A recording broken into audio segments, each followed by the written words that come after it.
really know the answer. I'll That's a tell you great what question. I do. If You should talk about that on the air. If in divorce there's, shared custody or Yeah. custody shared on some basis, Yeah. then my understanding is he'll get the kid if she dies. What I put in the wills is I put something in there that if the other custodial parent does not want the child, you name somebody. So if you die and that person's out of the pit or decides they don't want the child now that the mom is So if gone, they have any legal rights at all, you put it on in there that the child would take off. I guess what could happen, let's just say this parent has one big kid a month, because they're a pretty bad parent. And I guess another person could file a legal guardianship if they thought this person was a drug user, something like that. That's how they'd have to go for a legal exactly. guardianship. They have to prove They'd have to that fight it he that is way. he's an appropriate full-time parent. They could. The child's been living with him, let's say, mom's been living with her parents while she was ill or something. They could that weird actually notice in the intervene bathroom? into the divorce case. And they could get it that way. It's about insider But if trading. there's never been a divorce, You know, they were never married. and It's mostly, if you read it, it's 90% there's that. no case to intervene into. There has to be a case. They're going to have to. It's weird as And hell. there are some, there is a rule as far as, actually you can start that custody case. There's a way you can start it if your grandparents, your kids, was one of the parents when they died. I think that does give you Standing. Where's your hair go, bro? People who have how much that hold what you put in your no, will. what you put in your will, unless that person is inappropriate, you can prove to the court they're inappropriate. If there's no other person, the other parent's gone, not involved, that's going to be the person. Unless someone comes forward and can say, she has a felony, she's, been known to have an addiction, and So those see, nobody improve to the disagrees. court. The kid's gonna be raised by grandma. Does You gotta grandma shoot up still from have the to Super go Bowl? and get like, Shoot she's gotta get up. some You sort of still legal have to go and guardianship. You gonna do heroin for the future? Of course. Always do it. Yeah, I'm never quite sure. But see, that's one of the, I tell young people, that's one of the reasons it's because now you get to say, both of you, I want my mother Rebates, are they to supposed raise to, that child. the guy's getting two different things. Now, Rebates, why would the court, are they supposed to that is send in? the choice of the Consumer's parents. supposed to send in. Why would the court intervene and say, unless they can prove that's not the appropriate person? Otherwise, you should have the choice. They're still in the back, the old kids are chattel too, so you can kind of give them where you want. You know what I mean? It's true. Women until not that long ago. When you think about history, they were treated as, I don't know if you know the answer to this, but a friend of mine told me, Oh, there's a bunch of us going up to, a house together. Like that hotel, right? yeah, 75-foot screen. Without the other person's approval. you can separate. Welcome to the show. Hey, if you've not heard of this show before, you're going to be so happy. I'm Tom Martino. Now, you're going to be happy just to listen because you're going to learn. You can't help but learn when you listen. You're also going to be happy if you need help with any consumer problem, question, or complaint. The only show anywhere that does this, and it's been doing it longer than any other show on the air on anything. The longest running radio show with the same host currently on the air. Welcome to the show. I'm Tom Martino, and I really love you being here. This hour brought to you by the one and only Frank Duran, therealestateman.com. I love Frank as a person and as a business leader. Whether you're buying or selling real estate, he's the guy. You'll think you're his only customer. We do things like this. We recommend people. We refer people. We also come down on people who aren't doing a good job, even if they're on our referral list. That seldom happens, thank goodness. But we invite questions. You see, unlike advertising you hear anywhere else, we hold people accountable. Advertising with accountability and media with a purpose. Welcome. Now tell people about the show. There's strength in numbers when it comes to letting bad guys know their number is up and letting the good guys know they've done a great job, or letting a good company know, hey, you've been discussed because they want to know that. We love when you contact people. Let's go right to the phones. Then we'll introduce our guests. And as I check every day, Mark, anything on your mind? Oh, yeah, there is. What is? What's on Big your mind? time. What? Well, you're wrong. On what, Mark? The Beatles. Oh, yeah, but we're dead wrong. But I'm going to tell you why. I've been saying forever, just to let people know, that the Monkees outsold the Beatles in 1967. Okay. And you drew this firm red line that it never happened. Michael Nesbitt did say in a Rolling Stone interview that I said that off the cuff. Here's what he said, to prove that people will just quote you and use it as fact. That's what he said.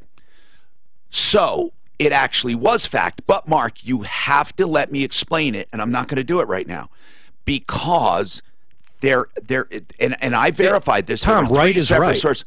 I know, Mark, but there is a very good reason, and I love it. I love what you're going to hear. I love what you're going to hear. That, yes, the Monkees outsold in the U.S. only albums in 1968. So let's move on, and we'll get to that, because that's more of an inside thing. A lot of people don't give a damn about inside stuff. Some people do.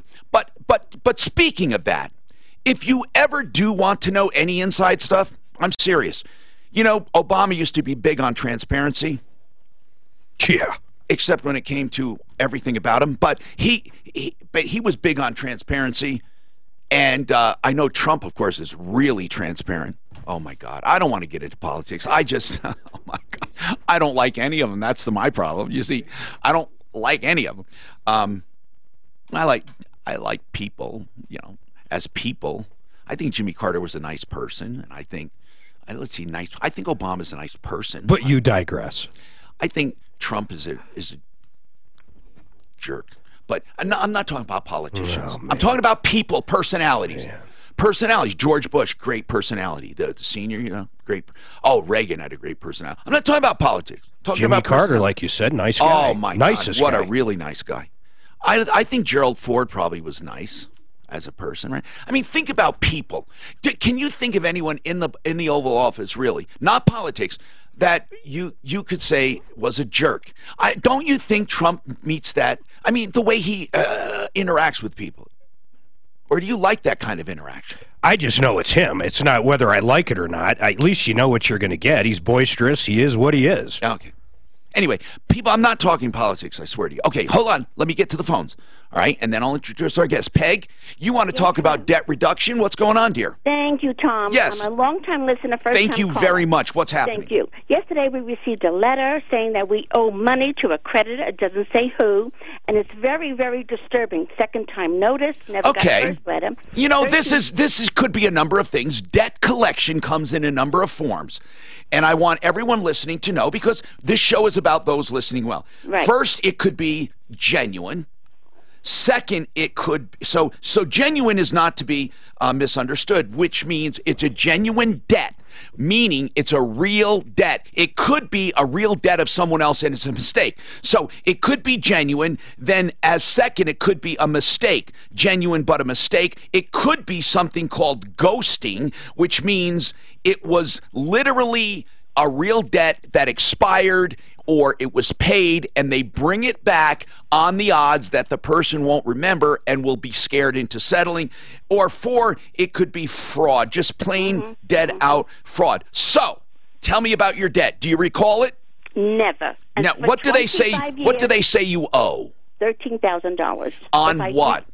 A creditor. Doesn't say any name, and it says if I settle right now, I'll pay $6,500. Now listen to this. Mm-hmm. If it was a legit debt that expired and they tricked you into making a payment, it would reopen it, and they would have 6 years to pursue you. So I'm just wondering if it's a real debt at all. You say no. They don't mention it. So ignore it, Peg. Why not just ignore it? Just shred it. Yeah. For 25 years I've had I ignore this kind of stuff. Now, if it shows up on your credit report, this is another thing that pisses me off. If it shows up on a credit report because somebody is slamming your credit and they will not correct it. Credit reporting agencies will not usually correct things. They won't. They have to be taken to task. So I urge people to try to get it corrected on the credit report. If you can't, you have to have a threatening letter written for slander of credit, and you have to carry through. Credit reporting agencies, in my opinion, do more harm than good. But Peg, just ignore it, dear. Does it give a callback number or an address? We'll get back to Yes, it does. Many. Okay. Give me 1 or 2 callback numbers. Okay. I want you to give them to Suzanne off the air. Thank you. I want you to give your name off the air and the amount of the debt, okay? Thank you. Does it say what debt, Peg? No, it doesn't say. All right. It just says amount. I'm going to call them about it. Hold on. All right. 303-713-8255. Our guests today, esteemed attorneys. We have a family law attorney, and that's Bonnie Shields, Bonnie Shields Law. Now, family law, what is it? You know what it is. Primarily divorce, mediation, child maintenance, support, all of the arguments, custody, property. Bonnie, people get really stupid during divorces. People do. They're at their worst behavior. Now, especially when there's been infidelity, because people are hurt. And it's hard to explain to people when you're in a divorce. It's not a time. Judges don't care about the character of the other person except as it affects child care. Right? Isn't that true? Don't you find spouses sometimes wanting you to relate to the judge how bad the guy is? They need desperately for a judge to know how they were wronged, and the judge, they don't have time for it.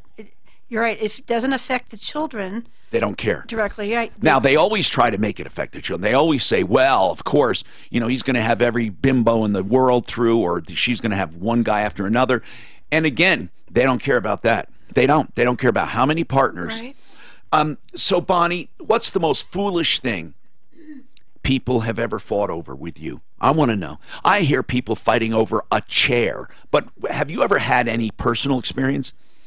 Oh yeah. Anything come to mind? Or absolutely. The worst was the lid to the crock pot. What? The lid to the crock pot. Well, what about the crock pot itself? He got the crock pot. His wife put all of his things in some garbage bags. But he never got the lid. He didn't get the lid to the crock pot. He didn't get one of his cowboy boots. Just calling you to have you pursue that would cost more than the lid of a crock pot. It would. And he also was missing the little silver things that holds like oil and vinegar on your table. It costs like a few dollars.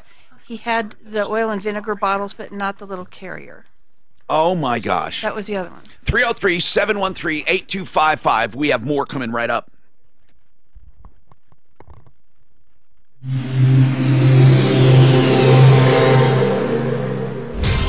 Sponsored by Farmers Insurance. We are farmers. If you can, avoid northbound I-225, especially south of I-70. Crews are still working on that stubborn... So,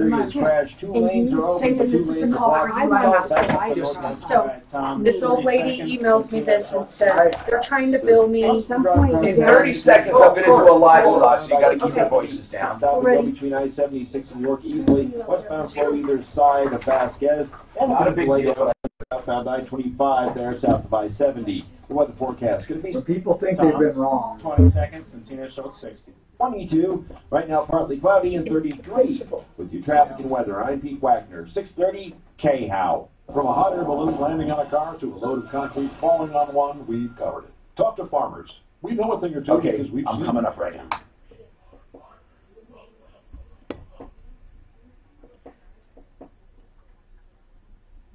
Stem cell this and stem cell that. Listen, you hear about stem cell therapy all the time. You really do. And I'm just going to give you a general rule. This is it. If the clinic is shipping in any form of so-called stem cells, you are not getting living stem cell therapy, period. I don't care what they say, you're not, and I can prove it. That is an absolute truth. You cannot ship in stem cells and get living stem cell treatment. They must be harvested from a donor at the time of the injection. And injections must be done guided. Centeno Schultz wants you to know the truth. That's why they have weekly seminars. That's why they'll answer your questions by phone. That's why they're available to you in 2 locations, in the Tech Center and also in Broomfield. AvoidSurgeryToday.com is the website. AvoidSurgeryToday.com. 303-963-9201. Centeno Schultz. But in my own home, I had my own designated space to smoke. I think about it, it really was like I was punishing myself. I was very impressed with those Centeno guys. I've got to go get my MRI done. They're so good. Yeah, very impressed with them. Even imagine doing that. I don't think anyone, including myself, thought. So you think you're going to do it? That's great. Carol, yeah, I make do. the switch October 2016. Make the switch. I want to see what they say. I tell you what, anything to avoid surgery, I like that they don't make it sound like it's going to cure everything. Where do you get BioT? It's going to probably put off a knee surgery. BioT is really a way That's a good to thing because optimize knee your surgeries in a hormones, few not years are just going to be better than they are testosterone, now. but estrogen And and maybe some they'll thyroid maybe issues. won't Plus, need it. they do Right. other Because other things age-fighting come along. therapies, including cosmetic procedures. They do microneedling, Juvederm, Botox, Kybella, Revitalize Health. And the important thing about the Hormone Bros is they do everything by blood testing. 720-361-2302. So many people have called and said, Tom, I know you do this, the pellet therapy, the most natural delivery of hormones. I know you do it. You don't have to ask me anymore where to go. Go to Revitalize Health. They're three brothers, cool guys, great guys. They've worked together as a family, so I call them the Hormone Bros. I just think it's cool. So that's how you can find them. TheHormoneBros.com. Revitalize Health. HormoneBros.com or TheHormoneBros.com. 720-361-2302. All of the therapy you need to stay young and healthy. HormoneBros.com. Darren College, a former NFL Super Bowl champion, signed the most important contract of his life to serve in the Army National Guard. I've been a lot more my family's a big part of Never had my family's done for a long time. I want to go out Unless and the name of the I didn't find that working behind the desk, but for me it was pretty easy to stick with. And then the opportunity to It's serve not my country, serve my country. You would get now Bonnie Shields lawyer. That's you. So I mean, that's pretty cool. Bonnie Shields law, but I would still have another name. But something else besides just being the country. Yeah. Now in your case, it's not awkward because you're not going through incredible pain like budget hiker, A1.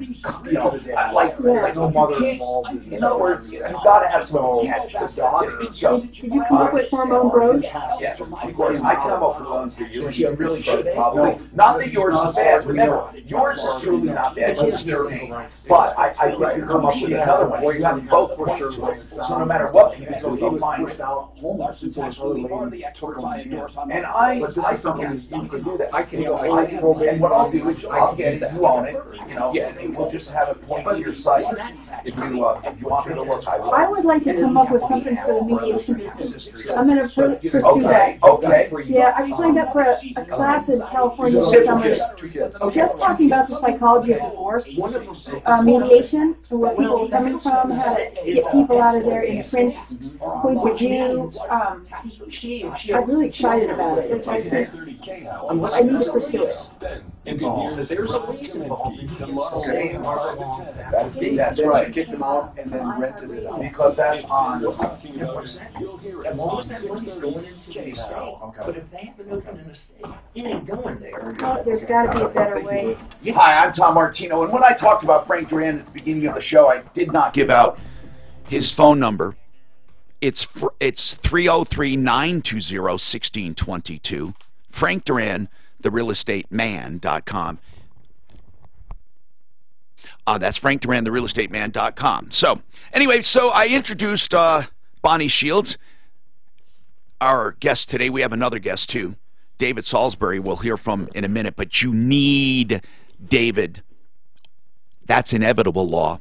Bonnie's law with family law, I hope you don't need. But with David, everyone needs it. Wills, probate, estates, estate planning. If you have any questions on that, like trusts, give him a call. He's here right now, 303-713-TALK. Let's keep going here.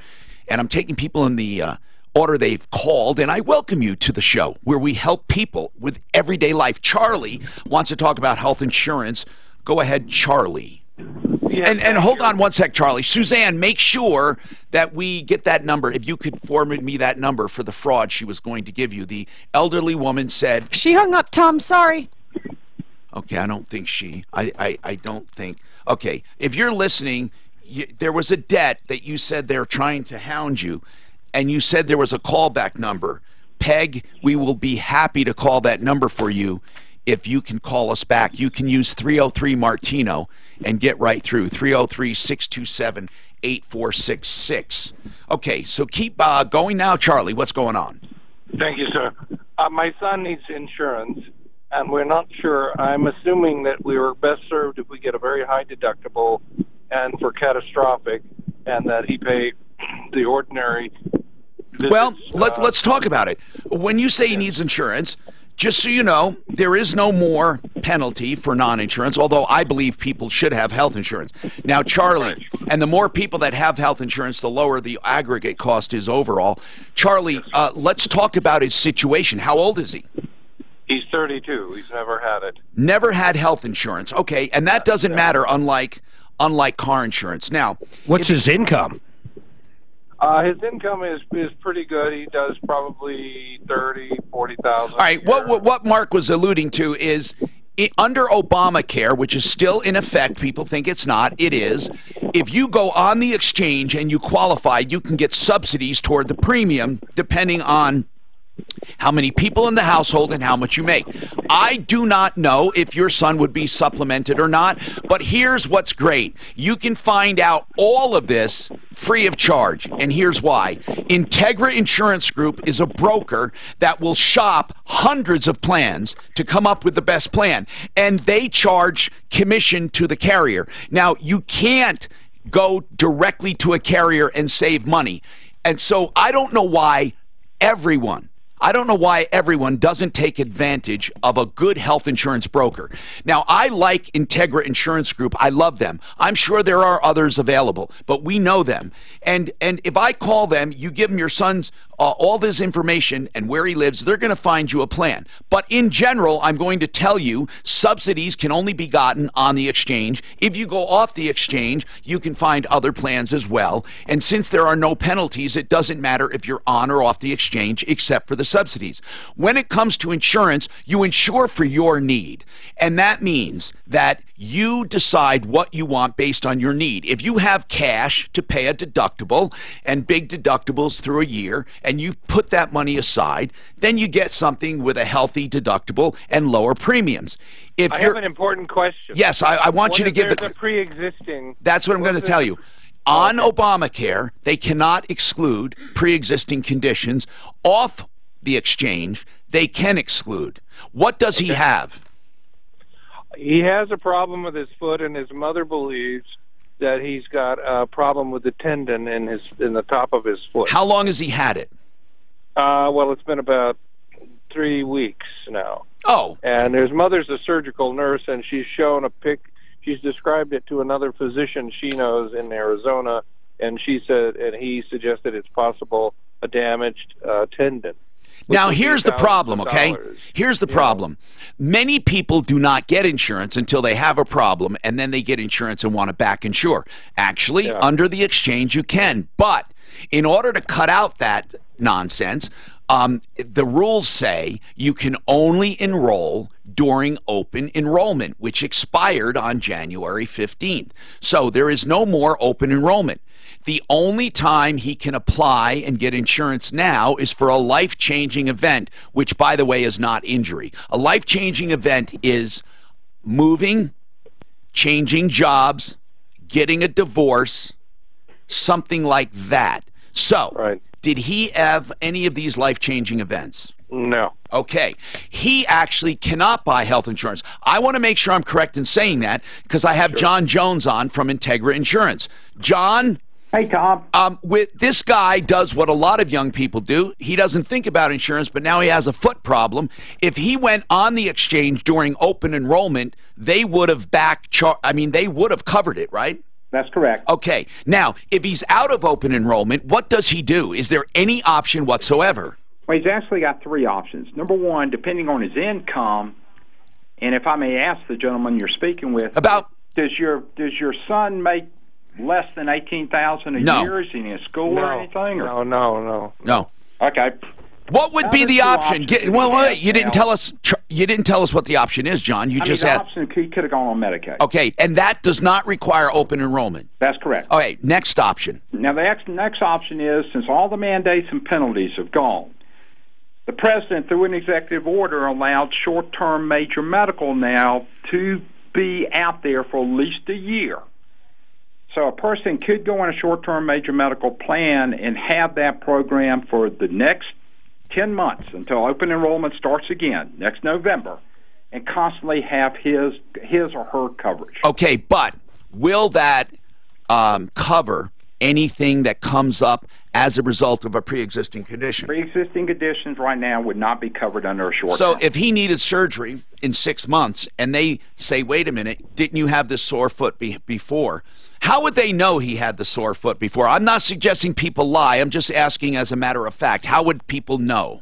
Obviously, if he files a claim in a 6-month period, they'll probably go to the doctors or do a APS, an attending physician statement. But he hasn't been anywhere, John. If he's not been to a doctor and he just chooses, and I'm not suggesting this, but if he's not been to a doctor and something comes up major with his foot, and what is major? In fact, what would be covered, John? He gets this major medical. What's covered? I mean, major medical is exactly what it says. It's major medical. If he ends up in the hospital, the emergency room, God forbid he gets cancer, has outpatient surgery, MRIs, CAT scans. It's designed for people that are fairly healthy. They just want to make sure they're not going to lose everything if, God forbid, something does come along. He'd still have probably $600, $700, $7,500 out of pocket, though, right? Regardless. I mean, if I may ask, how old's your son? He's 32. Okay, see, on a short-term major medical, you know, something like that through the Affordable Care Act would probably run, I don't know, anywhere from $300 to $450, depending on whether he's bronze or silver. Short-term at that age, with a $2,500 deductible, it'd probably be about $115, $120 a month. What's his max out of pocket? Let's see, with a $1,000 deductible, max out of pocket would be $2,500. But remember, that's only major medical. He can't go for this foot unless it's major. So when does that become major? Is an emergency room considered major? Let's go in for the foot.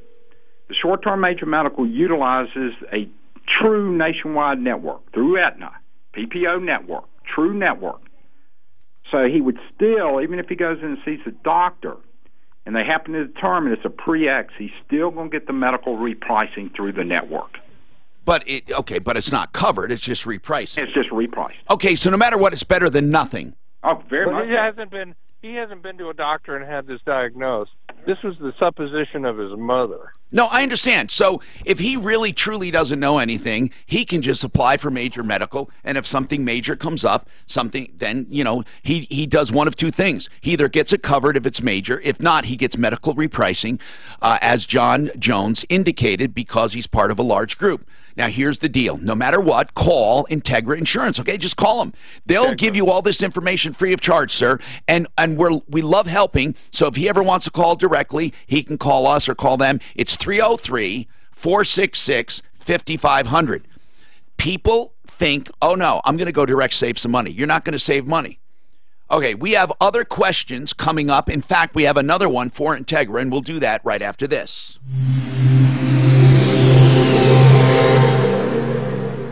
The man, the legend. You're legend? In my own mind, as they say. That's a great movie, too. Sponsored by Farmers Insurance. I heard it ends with the guy dying, so I don't think that's good. Yeah. So why? It's a great movie. Why? Will Smith. That is a great movie. It's a great movie. But why? If he dies, that's what I want Because to know. he dies in a way that he benefits. He saves it. He saves the whole world. He sacrifices himself. The worst part's when his dog died. Oh, I know that. You know what's funny? I see the most violent sons of bitches movies. I'm watching Syria, and then they came in and mangled this guy's dog and left it alive for him to find. I think, you bastards. It's like, oh, it's true. I know. We don't care about humans. Oh, I got it. Humans are assholes. Aurora. 6:30 K-How. Bojangles, Mark. Sir. Do you know why Mike Nesmith's mom is so wealthy? Whiteout. She created Whiteout. Who was Mike Nesmith? Nesmith. He was the film? Aurora Orthodontics and TMJ. Remember the name for the New Orthodontics. The New Orthodontics, an incredible system of mouthpieces that widen your palate over time. This is for an adult. and then your teeth start to straighten. In fact, they're so straight, you only need Invisalign braces for a short time afterwards. It cures TMJ. It cures sleep apnea and gives you a straight, beautiful smile, all in 2 years. Just 2 years. Instead of cosmetic dentistry, which can cost $50,000, $60,000, this costs a couple grand. And instead of braces, which takes 6 and 7 years. It's called the new orthodontics. It's the best way to go. The new orthodontics, if you're looking for straight, beautiful teeth. 303-690-0100. That's 303-690-0100. The new orthodontics. Look it up. I should have had something to do it. Don't be that person that says this after ordering your remodeling project. Right, Dad? You've got that. How much time is this? Hi, folks. Dan and Katie, owner of Done Right Kitchens and Baths, windows and doors. Simply put, we make people happy. Ever since the 80s, we've proven ourselves by being picky. Tell the folks, Todd. Well, there's only one fully surface cabinets. Just great. She's working on a project right now. Please say hello for me. Is she working with, what's it called, back in Virginia Beach? She was going to work with actually, she does freelance for them. Okay. And then she's working on an independent film right now about an African school. Wonderful project. That'll probably be. She's doing a version for Christian. She's doing a version for secular. She's doing a long and a short one. Is she going over there? Yeah. Oh, cool. Yeah, Steph will be leaving for Africa. Africa? She's doing an independent film. Where is that? Where is it? Rwanda. Boy, she's got balls. Not me, Jack. She's been there a few times. She has a heart for Africa, and she has a heart for this school. She's better not get kidnapped. She's been there 3 or 4 times. She knows the ropes. Buy diamonds cheap. Rwanda is Rwanda is where she's going. It's a wonderful. There's a great movie I watched about Hotel. Yeah, Hotel Rwanda or whatever. Do you know that 10 million people, 10 million, were killed in Rwanda during that genocide? That was worse than the It's not as no, you're right. I mean, more expensive than the Third Reich. Yeah. I mean, it was so horrendous, and we turned a fucking blind eye. Why do you think that is? Well, what's in Rwanda for? What's there for? What do we care? What's our strategic interest? It's not Europe. If 10 million Africans kill each other, I mean, what do we care? They had no reason to be there. They should have. Oh my God, that just for humanity purposes. Have eczema? But you know what? Here's the most amazing thing. For an investigational topical They're lotion living to together, qualify, those same people. participants In must fact, be some 10 of the years of age or offenders older, have eczema, have not been punished, some of them. And they're living together in peace. They have forgiven. That's true forgiveness. I mean, there are no rifts where you, they serve together in government. They live together in communities.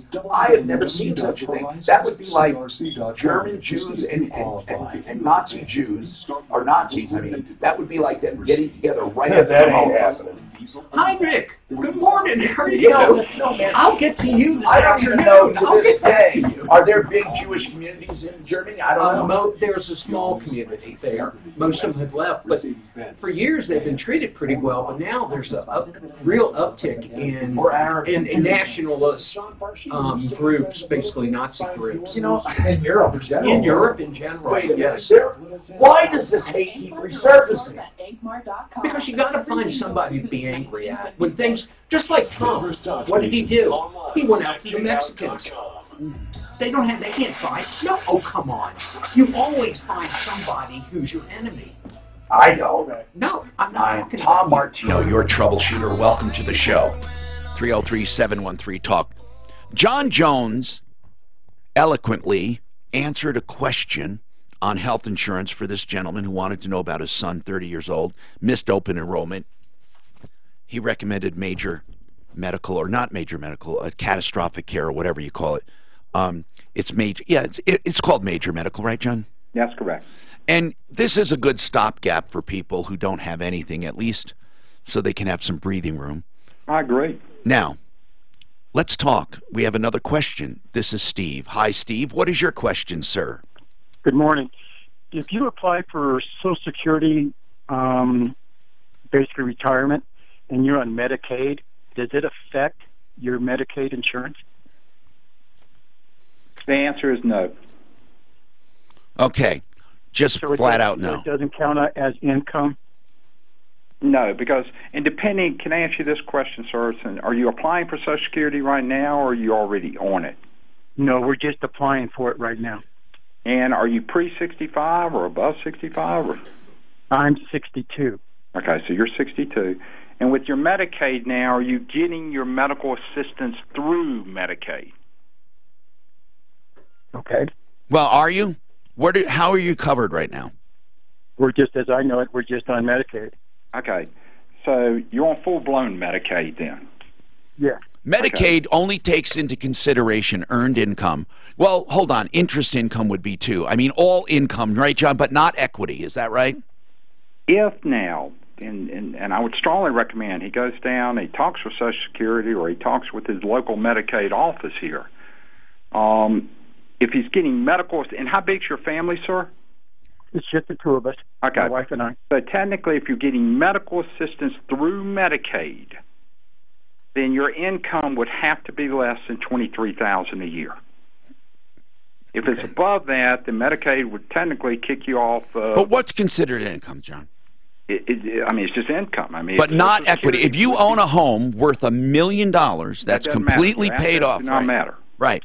Not for medical assistance through Medicaid. It's your gross income. It's modified adjustable gross income as determined by your accountant if you're using one. Right. So if you had a cancer and you are going to spend $750,000 total in your care, they can't put a lien on a free and clear house. That's correct. So that's very interesting for people to know. Thank you, Steve, for calling. And, of course, Integra Insurance. I love these guys. If you have insurance questions on health insurance, 303-466-5500. You know, the sleaziest industries we have good people in. You know, Compass Insurance for property casualty and commercial lines. It's wonderful. Our second guest today, we have Bonnie Shields, attorney at law for family law. We have David Salisbury for wills, estates, probate, trust, and the like. You know, I asked Bonnie, what do people argue over, and does anything come to mind that's silly?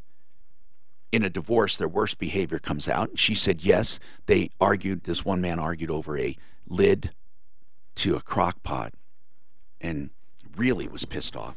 David Salisbury, one thing we find, when people call after someone dies who has money or suspected money, family members turn on each other. Oh, it's terrible. It's terrible. Yeah, I've got one. Hold on. For his mic's not working. Could you help us out here, Grant?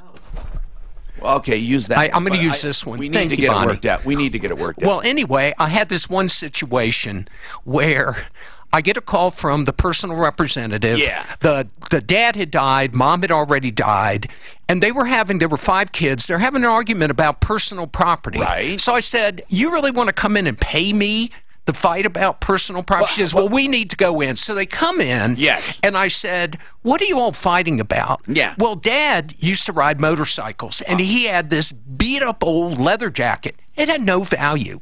One of the kids wanted it for sentimental reasons. The other one, who obviously hated this sister, said, I don't want her to have it. So I looked at him, and I looked at the personal representative, and I said, I tell you what, let's reconvene. You bring the jacket. And here's what I'm going to do. I'm going to go to my office.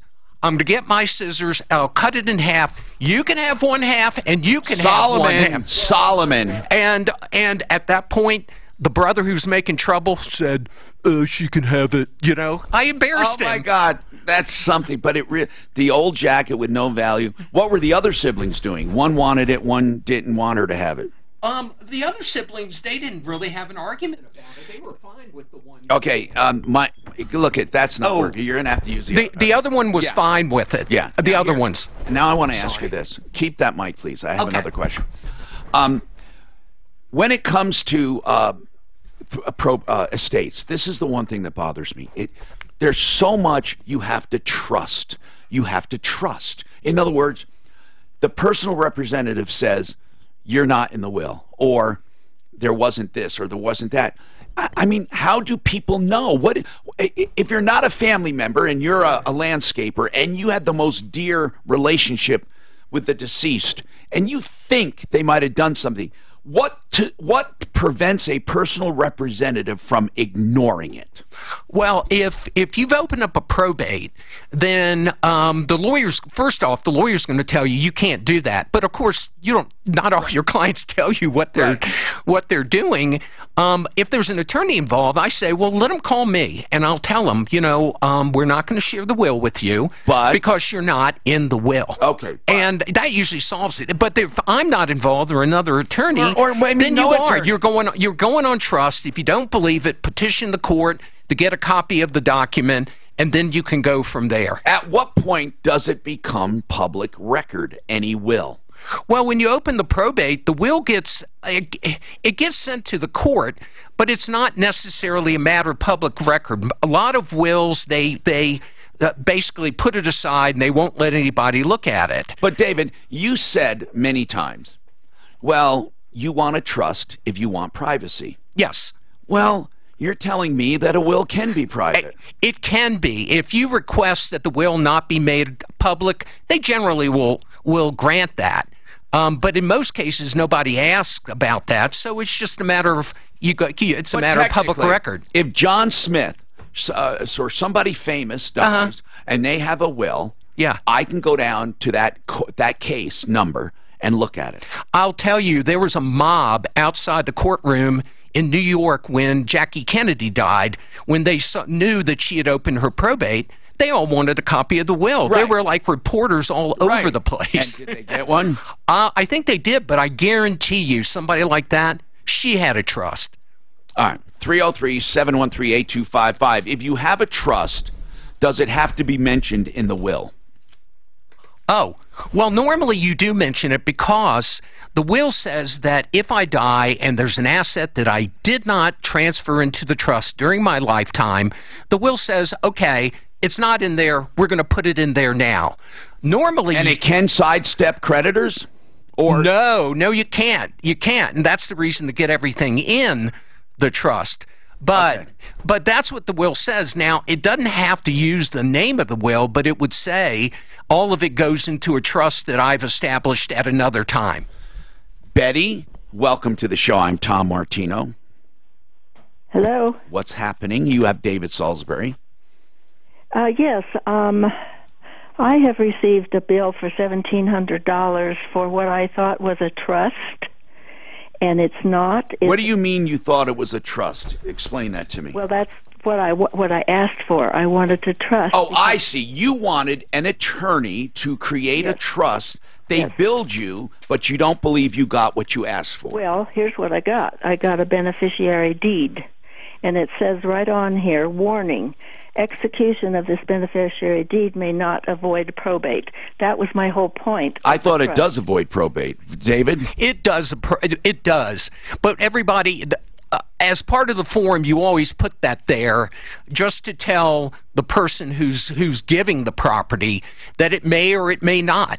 But it does, because it's like joint ownership. You die, it goes directly to whoever you've put on that beneficiary deed. So you'd have the same thing on your paperwork? Yes, I do. Now, hold on, though, Betty, because you're complaining that you didn't get a trust. I want to see what the engagement letter says from the attorney, and we'll look at it coming right up.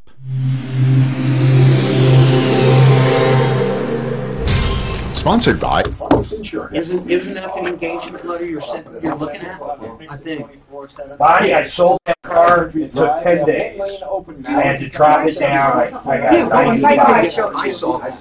I see how we get around that before we left town. The guy was, and he told her that the beneficiary was to take the place of the trust. And he told, but if there's only, and he had negative equity. But he was desperate for a car, and I met him at Sam's Club. He test drove it, he loved it. He launched the app. I mean, I wouldn't charge him. He signs on his phone with his finger. I sign on mine. The money was in my bank account the next day. It was the easiest thing I've ever seen. 30 or 60. And he financed it through Boinker, too. He financed the entire amount. Okay, I got a 30 coming up. So when you go to sell a car, it's awesome. I couldn't believe it. But it took 10 days, which is actually pretty good. Fix It 24/7 is really busy because of these temps. But I got good news for you. They will still hunt for any problem you have in plumbing, heating, electric, or drains for just $39, no matter how long it takes, and you'll get a full written report. You don't have to commit to a repair. If you decide to have it repaired, they'll credit you the money. It's Fix It 24/7, and that's 720-526-3939. Ways to save with your Medicare plan? How much Walgreens is a preferred network pharmacy with many plans. You can pick those up and do the work line or the accent just like mine. Yeah. McDonald's Congress got a few. Okay, I see it. They get 100,000-mile warranty, 60,000 Cigna Health Spring and Express Scripts Medicare. I got another one coming up, guys. 13. Yeah, I can always brand new full warranty. 20 Okay. hours a day, 7 days a week, or consult www.medicare.gov. Other pharmacies are available on our network. What's in store for your business this week at Staples? A printer with more ink than you think. The Epson EcoTank printer comes with up to 2 years of ink included, right in the box. So you can print up to 2 years worth of reports and proposals. Just think about how much you'll save on ink. And right now at Staples, save $150 on the Epson EcoTank 4750. Plus, when you trade in your old printer in store, you'll save an additional $50. Okay. I call him Uncle Kevin. That's how you feel when you go to Sheridan Auto Tech, 2 locations on Havana, just south of 6th Avenue in Aurora. And then in Lakewood on Colfax, just west of Wadsworth. You will love the way he treats you with honesty, integrity, and you'll have a long-term relationship. That's what he does. He'll take care of the car, and he will never, ever recommend something you don't need. That Sheridan Auto Tech, trust, dependability, like your good uncle. 303-455-7242. 455-7242. About 40% of Americans carry a credit card balance, but excluding people with credit scores over 720, that number's more like 75%. Ryan's going to call in at 11:15 for U.S. households pay an average of $1,200 a year in credit card interest. That is an astounding number. We can't have your untapped home equity is an easy way out. Okay, I didn't realize that. I'm sorry. I should have told you. Okay, well, that goes for anybody. Remodel your home. Just have them switch one. Have them switch salary-based mortgage consultants at American Financing. They'll guide you through the mortgage spots now are exactly 30, 60. That show's actually going to flow that. You'll know $500 we are staying on target, and I do them when I do them, and then when I don't, I don't. And you may be able to postpone up to 2 months of mortgage payments. I mean, that's really good. Oh, we put it doesn't matter. Even all, like mine and Suzanne's are all-wheel, my boys is all-wheel now. We always put snow tires on. But his wasn't all-wheel before, was it? The one you sold? No, that was the front wheel. With snow tires in the front. No, they're good little cars, man. Need information. Like, we got 2. What do I do? Is it serious? Is there one more serious than another? And what you So listen, I bought it, no money down. Confidentially and complimentary. I financed the whole thing at 1.9 2 years ago. Bought it with tax and everything, brand new, $13,200. Financed the whole thing. When we sold it, I only owed $6,300. I sold it for $9,500. Blinker had my $3,400 in my bank account the next day. And took off the pay. They took over the payoff and everything. Yeah, but look, I didn't even, not even close to negative equity again. I have never had negative equity on a Hyundai. Never. Well, because you buy them right. I buy them right. You sell them when you're supposed to. And I don't, that's right. You got to sell them when they're still full warranty. People just get this negative so long. They handle everything. I had to, I just texted in the app, you fill in the name, the phone number, and that's it. They contact the credit. And then how much does Blinker get for doing 0. They make their money on the financing to the guy that bought it. Now, if he paid me cash, they still do everything. They don't make a nickel. They make, the only money they make is on the financing. They hold the paper. You heard the stories. No. They pay me directly. No, but it's electronic. Oh, yeah, they pay me ACH over. If he paid cash, they would still pay me and they collect from him.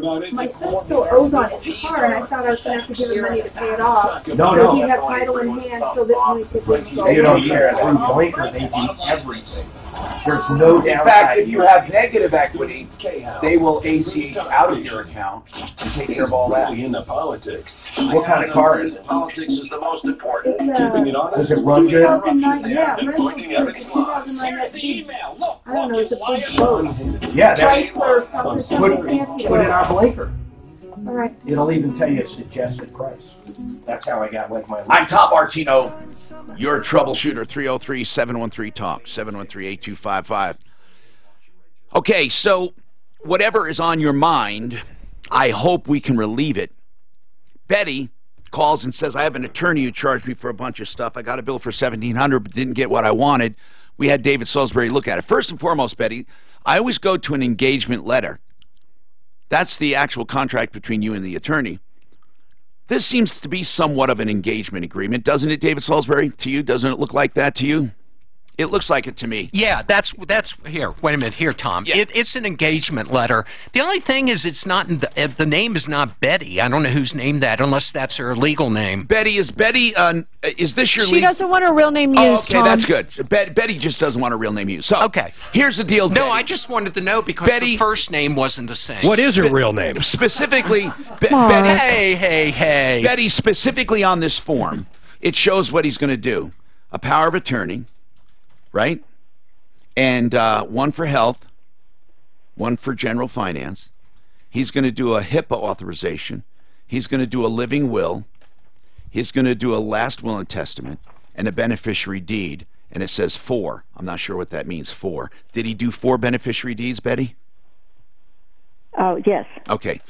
And it shows crossed off this list, trust and an IRA, inheritance trust. And it shows that you signed this. So do you recall signing this? Oh, yes. Okay, so he clearly spelled out what he was going to do for you. And for all of this that he did, that fee is not out of line. Not at all. And you know what? I think maybe, did you ever discuss with him why he was just doing a will and not a trust? See, because I think what he's done is he determined that the assets that you needed transferred at your death, which would normally be under probate, he did the beneficiary deed so that all your assets transferred immediately at your death, in which case you didn't need a trust. So he saved you money because the trust alone would have been about $2,000 or more. Correct. And plus this $1,700. So, or actually not, he would have taken away the beneficiaries deeds probably, but he would have had to transfer them into the trust. I'm thinking he did a good job, actually. Now he should have discussed. I always discuss will versus trust. What does a will do? What does a trust do? Do you need a trust? Your choice, but I'll say, like in your situation, and I don't know the whole situation, but based on what I've been hearing and what I said, you probably didn't. Now, what is your goal, Betty? Let's get right to that. What was your goal with the trust here? No probate. This avoids probate. I don't see any place where probate would be opened in your case. Well, it says right on here on this deed that it can be. It always says that. Okay. It always, for everybody. And it says that as a disclaimer. You know, it's just like this could cause injury or death. I mean, it doesn't mean it will. What they mean is this. You can't prevent someone from opening a probate. You can't. You see, because if someone, after you die, contests anything, and they're a member of the family, can't her son go in and say, I'm opening up a probate? Well, if she decides not to, yeah, he could go in, and then you could challenge it. But yeah, he could do it. Yes, exactly. He has standing, as we say. Yeah. So Betty, you're not going to go into probate. You'll be deceased. But your family, and see, that's the problem. You can't control what people do after you're gone. But one thing for sure, the probate would be meaningless because the probate would be opened, and the judge would examine these documents and say, well, the homes, they're gone. Let's see. She has an IRA trust. Or excuse me, she doesn't have. Excuse me, she has a durable power of attorney. So and so is going to make financial decisions for her. Oh, and she took care of the health care decision. They took care of that, and did not resuscitate. And she had a living will. I don't know. I don't see. So even if they did open up probate, and by the way, Betty, out of curiosity, What did you not like about probate? What did you hear? What nightmares? I've always heard that you have to wait for eons to get the money that now, you're and you're concerned for your heirs, is that right? That's correct. Okay, who are your heirs? My family. I mean, specifically children of yours? Yes. Okay. How many children? 3. Do you think your children will be arguing? Yes. Oh, that you're very insightful then. How much is your estate worth in total? How much? I'm sorry for that. How much in total? I don't know. I'm just guessing. 1 million, 2 million, 3 million. Maybe. Maybe 900,000. Okay. I do have some suggestions for you if you want to wait, and it won't take long. I promise I take it first up, but I do have some suggestions with that. I'm Tom Martino. We have 2 esteemed attorneys with great law. We have family law. We have estate law. We have more coming up on the Troubleshooter Show. All of your calls. I should have had done right. When are we going to dinner, Bonnie? Sorry about that, guys. Next Friday night. Oh, cool. Or Saturday. One of Friday. Who's going to dinner? You're not taking me? Well, next Friday. We're going to a play. Next Friday is this Friday. Yo, so tomorrow, Bonnie? No, this. Tomorrow's Thursday. Tomorrow's Thursday. Not tomorrow. What's next Friday? 2 days after, or a day after tomorrow. That's right. Next Friday is the day after tomorrow. Tried and true, done right bathroom renovation. I haven't looked through that thing you sent yet, David. Well, giddy up. But what do we have to do? We thought both. I guess we're a little lost because both should be Suzanne and mine. You know what I'm saying? Well, and it's not. And I think I know why whoever did it that way. What I told Suzanne is, you've got. Let's just say you do have a trust. Each of you do. There's nothing in it. So my idea is, I'm just going to do a brand new trust that includes the 2 of you as the trustees and the beneficiaries, and we'll go with that. Okay. The reason you did the 2 was back when the estate tax percentage was like $100,000. So you would divide the estate as best you can to minimize the taxes. But now you've got $11 million, and she's got $11 million, $22 million.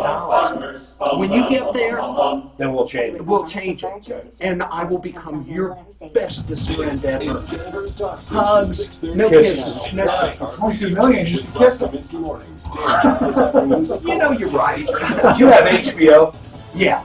There's this new show on there called, I don't know how new it is actually, 2nd season, called Deuce. You should check it out. It's about basically the becoming of the porn industry in New York in the 70s. It's outrageous. So why so good though. Why Deuce? What is that? It's the name of this club. Border security funding. My friend, who's unfortunately dead, he was a real estate attorney in Washington, D.C., and he did this closing, and the guy was high up FBI guy who was involved with the pornography stuff. And going after it? Yeah, going after it. And my friend Robert and him got to be laughing and having a good time. So when they were finished, my friend Robert looks at him and goes, "I gotta tell you, I'm a little disappointed." And the guy says, "Well, why?" He said, "I'm upset you didn't recognize me from some of my movies."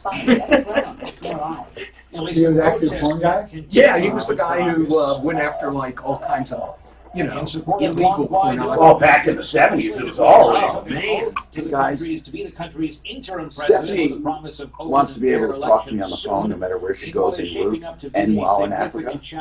So, what do you do? You have AT&T, right? Yeah. Africa? That's weird. I don't know about Africa. I know about Europe. They have That's just another country, but what do we do? Do you have to buy an international plan? Yeah, well, the cheapest way is to buy an international plan. I just don't know about Africa. If it was Europe, it's in their international plan. Then you just buy it right now. But what do? Do you buy it for a month? Yeah, exactly. Then you can do that. Oh, absolutely. Then you take it off on your back. Do you have to take it off, or can you just buy 1 month? No, you pay for that 1 month and then you remove it. Do I have to pay for all of our phones or just one? Just hers. You just call AT&T. But if I want to call her, I don't need an international plan because she'll still have a local number. No, I think you would. Hey, to all the men out there, She'd have to call you. Okay, do I, the icon... If I call Africa right now, man, I guarantee I get charged. No, but if I call her phone, you've got to ask them because they're on the same plan. I don't know. With icon, she's asking about getting scheduled, so do I need to schedule an icon day? Performed in the bedroom like when we were in college. It was so exciting. With icon, let's give them, yeah, they're I good asked him what his people. thought marriage, and They finally a huge smile. Let's said, get him in. Yeah, I'm spending it right back with Steph. Dude, I was so stuffed up. Century RV in 30 seconds. 30 seconds, Century RV. Huge fan of Knox the Trill. Hey, if you want a short thing in the Century bedroom, RV. call Knox the Trill today. They have a free bottle offer, so do yourself a favor and call now. Nor do I want to. To get a doctor's because All right, Century RV. 5 seconds. I was so stuffed here, it came right up to my eyes. It was cool. Thanks for sharing that. Should have taken pictures. You know, I know what you're going to do. You're going to Google if you're looking for a vehicle like an RV. I know you will. And you know what you're going to find? Internet pricing, we call it, right? Where they have crazy low prices. Guess where a lot of people from all over the country come to? They come to Colorado, to Century RV. And you can too. That's CenturyRV.com, 303-453-1111. That was 30 only, right? I had insurance, and yet I still shredded some carpet. They got locked. I had forgotten to start the timer, so I just went with my gut. How Right was out it? they shredded it. Good RX. Buddy Mitchell sent 5 seconds out today. thought that they were wildly different. They stretched it, cut it, looks brand new. Honestly, you have Why to do do we shop? I keep trying to give you the It must have 10 just too, been right whenever you there. come close. It was, right in the, and it butted up against the hardwood we have in the basement, so it was right there in the hole. Walgreens, We got the old kicker plate. Yeah, I wasn't there, they just did. What you talking about? Buddy sent out a repair guy. Our cat got locked in our guest room, 2 of them. So they shredded the carpet trying to get under the door. He sent this guy out who basically just stretched the carpet, cut off the bed, repinned it, looks brand new. Visit That's pretty cool, isn't it? That's goodrx.com. GoodRx is not insurance. Savings over 65%. Savings based upon 2018 prescription retail price. We're going to replace that carpet anyhow. Pain at surgery or prescription, there might be a better way for your body to heal itself naturally. I'm talking about my provider. Well, get that place sold. Oh, no, I'm good. That's Mark, there's nothing available. They go in 2 or 3 days. Healthcare.com. The dead of winter. Not only are you so bad in Colorado, but your nights can be especially cold, and your mornings dreary if the IRS is on your case. I'm consumer advocate Tom Martino. Do you owe back taxes mid-year since you filed? Facing it all? Get help from my friends at Larson Tax Relief. Shed your winter blues. Warm up with Robin and Jack Larson and their team of licensed tax experts. They'll go between you and the IRS to get you the best possible settlement. Way better than you can do on your own. Larson Tax Relief are the experts I endorse on my referral list at referralist.com. They understand life and taxes don't always fit together perfectly, so they won't judge you. Get relief, Larson Tax Relief, and put your tax problems behind you once and for all. Nothing to lose except stress and overdue blues. Don't waste another season with anxiety, worry, and shuddering when the mail arrives. Come in from the cold. 866 Larson Tax. That's 866 LARSON or online at larsontax. I would love another horse. Ankmar Garage Doors at ankmar.com. Everything doors since 1956. Your show with $1,000. Now, text the nationwide keyword. I need to figure out what I want. Do I want a little lane lane? text complimentary plus iHeartRadio info. Standard data and message rates apply in this nationwide contest. That's when you're younger like these guys, I call them in the load-up stage. It doesn't matter because it's all just fun. Yeah. Now, Tom Martino, the but now you start thinking about. Hello, I'm Tom Martino, and so happy to serve you. That's what I consider this show kind of like a mission. Yeah, it's a mission to serve people, and I truly get pissed off with rip-offs and liars and cheaters. Did you know that this show truly is the only one I've looked all over?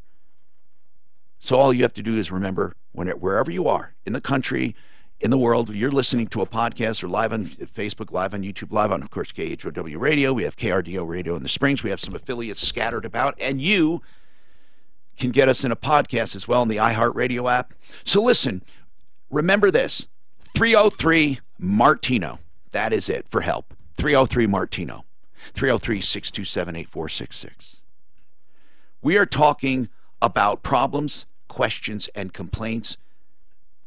We have Bonnie Shields with us, a family law attorney, and we have David Salisbury, a trust and probate and will attorney. Betty said, I hired an attorney, and I was billed $1,700, but I wanted a trust. She thought she wanted a trust. She thinks she wants a trust. She wants to avoid probate. She wants to avoid fighting. She wants to avoid complications. First, there's a myth that probate is complicated. It's not always complicated. But avoiding probate, that's a good idea too. If you create an entity that lives on after you die and automatically exists, there is no cessation and reignition. It just continues. And the beneficiary or trustee continues. The assets stay where they are. You can distribute them or not, depending on the plan. David Salisbury, he's done a couple trusts for me. David, let's talk about this. She wanted to avoid a trust. You looked at what the attorney did, and the attorney basically did everything to avoid probate. There's living wills, powers of attorney, a beneficiary deed for 4 properties, and he did a good job, charged her $1,700. On the surface, it's not going to cause a big problem, but she says it doesn't guarantee probate will not be opened. Well, a trust doesn't guarantee probate will not be open. Yes, it does. I'll bet you it doesn't. I'll bet you that if my mom and dad were rich and they had a trust, yeah, and I didn't believe anything my kids were, I could open a probate. I'm not saying it would have any legs. I'm not even saying it would have any assets. Oh, okay. Yeah, you could open a probate for nothing. That's exactly right. Because, David, that's what I'm getting at, how stupid people are. They can get angry and sue for anything. You can get angry and open up a probate. I want a probe. But here's what's really interesting. Probate is for transferring of assets. So if I opened a probate, or in Betty's case, if her kids are fighting, the 3 of them, and they open a probate because all the beneficiaries' deed have been, everything's been read, and they say, wait a minute, you shouldn't have gotten all 4 houses, or you shouldn't have gotten this or gotten that. I'm opening a probate. I don't believe you or something. Can you, when you open a probate, have the power to delve into a trust? My answer is no. Unless you're going to say that say to a judge that something fraudulent has been done, like somebody signed the deed for their mom as she's on her dying bed. Now that would, but otherwise you're opening it for nothing. Yeah. So most of the time the judge will say, well, this he's going to just conclude it because there's nothing there. Right. So Betty, in her quest to avoid probate, did the right thing. So she wanted to know, will this avoid the beneficiary deed says warning, maybe it won't avoid probate. Yeah, it will. And here's the question: because there is nothing to probate. Well, let me just say this: she's worried about her kids fighting. Yeah, she's leaving the property by beneficiary deed to each of them. Now you're going to have 3 kids. We don't know that. Well, that's true. If she is, now you've got 3 kids fighting over the property that's been left Betty, them. Out of curiosity, you have 4 beneficiaries' deeds. Are they doled out to your kids? Yes. 1 each? Yes. Okay. Okay. That's smart. Okay, now, good. Betty, let's just say this. I said I had some suggestions. What I would do is I would let the kids in on what you've done. That's what I would do. I would say, kids, here's what I've done. And I'm avoiding probate because there will be nothing to probate. All of my property is spoken for.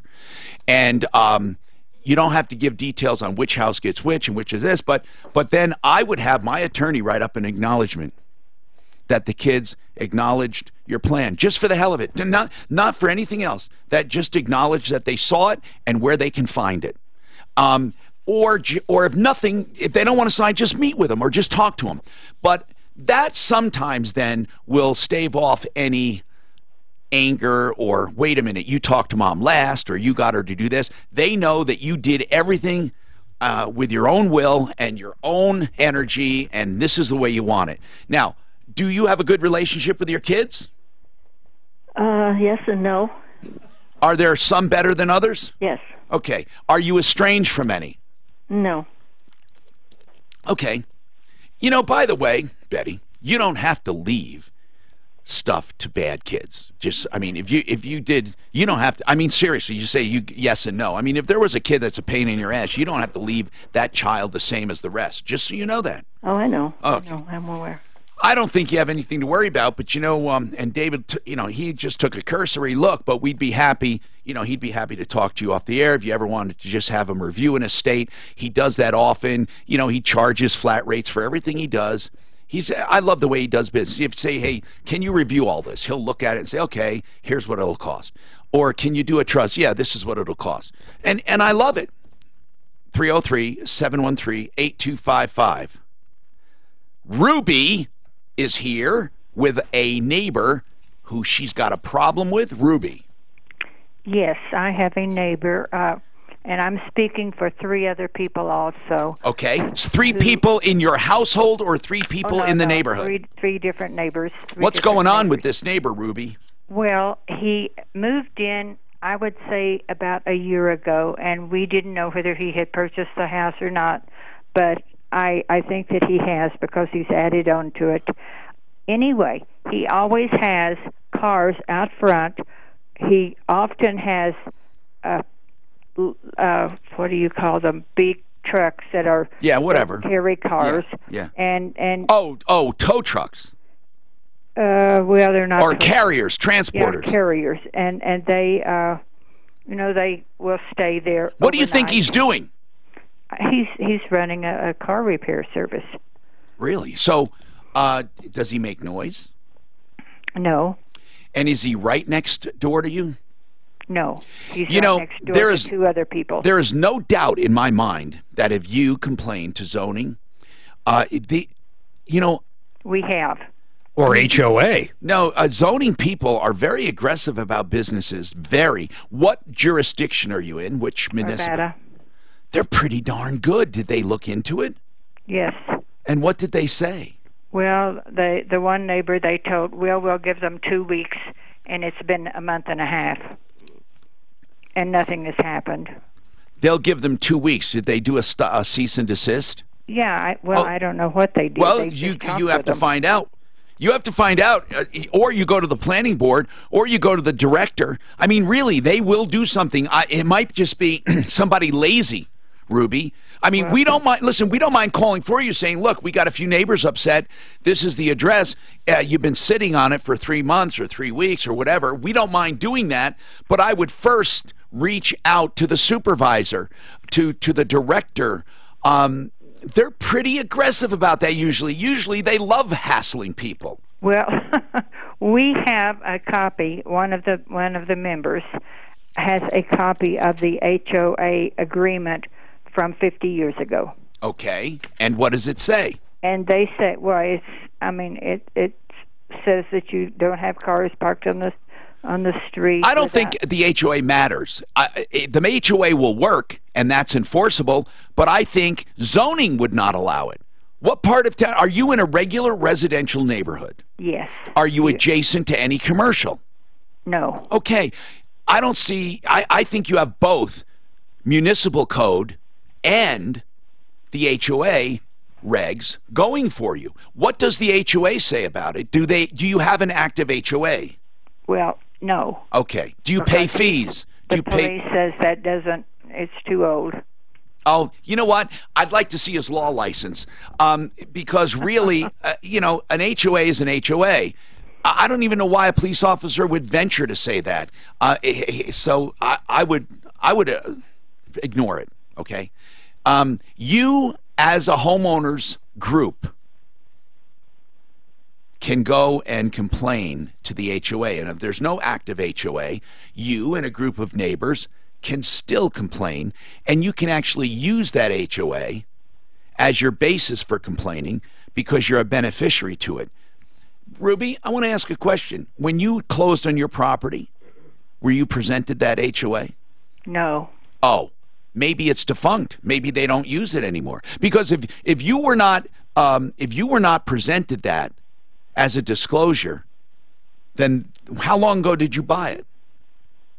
My home is 47 years old. You bought it back when it was formed, right? Right. You ought to ask someone who moved there recently if they were presented with HOA from the title company. Okay. And if they were, then you get a copy of their closing docs from them or the title company.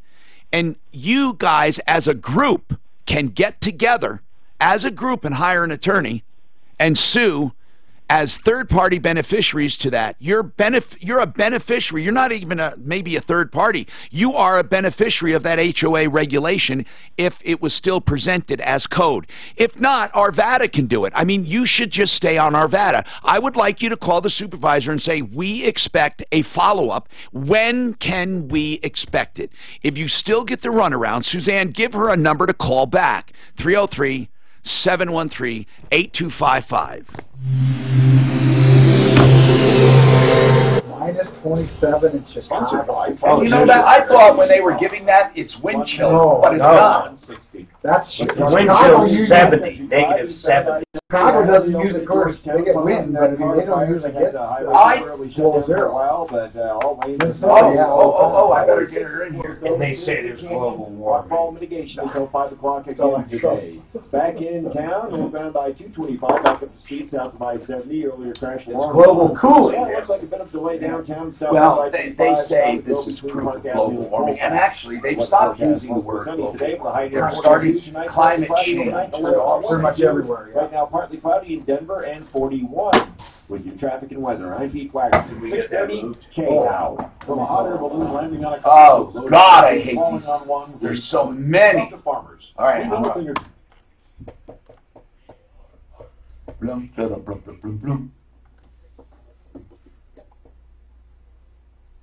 Do you want a free estimate for your transmission, which includes actually removing the transmission, looking at it, examining it, and then giving you a full, complete estimate? That's what you get at Budget A1 Transmission and Auto Repair, completely free. Even if you decide not to have repairs done or take it somewhere else, call for details. You'll never find a better deal. 303-781-9858, 781-9858, Budget A1 Transmission. Look for them on referralist.com. Pro Auto Care is my car nanny. That was a bad what I need and when. That was a 60. Reminders then. Ooh, you better come back and do another 30. Another 30. I'll do another 30 right now of something else. Maintenance of what we put in your car. Get your nanny on. Get Pro Auto Care. 2 locations, Denver. Denver egress, Fuller Or you Rock. want to throw something in. It's up to you. But we have to have a 30 thrown in. I'm sorry. I just... We got 30s in the third, Denver egress and Century. I love this story about Mitch came to America with You can just pull something, whatever you want to do to lighten the load, or to just do. He's not a giant depot. Art of Granite fabricates beautiful countertops and supplies cabinets direct from the manufacturer. Got to put a new battery in that importer of granite, quartz, and other natural stone. We have to do it? Well, he is, because the battery won't hold the charge. And they also do, of course, other stones like marble. They do limestone. They do all kinds of stone, by the way. Natural stone or artificial or what they call composite stone. They never mark up the stone ever. You pay wholesale for that, and he only charges for the beautiful fabrication and installation. When you Dave, the reason I didn't call you is because when they came home, the boy had left the house. They took him in, so 303-386-5919. I promise you, if you shop around, you'll pick Mitch. It just seemed like such a bad deal. Become the But it does happen. Info and he was 17, still going to school, and he kicked him out. About this investment. So many people have questions. I believe this video a friend of mine answers every single question. It's about cash value growing tax-free and how you can use it through your life instead of credit cards, where you become the banker, and then you can use it to supplement your social security. It's a safe, conservative investment. What is this? Almost Something a friend of mine knew somebody there and stuff. I thought it was something we had to do. See, but like I said, Dan, when you die, all your assets now belong to your estate. And whoever becomes the personal representative controls all those. And if somebody's living on that property, there's no lease, they're not paying any rent, and you can make money on the property, you have a fiduciary obligation to invest or use the property as best you can. As long as it all goes to the estate. Correct. If it goes in their pocket, now they've got an issue. So it happens a lot. You have older kids. I get this all the time. And they live with mom or dad and haven't paid a dime in years, don't do anything.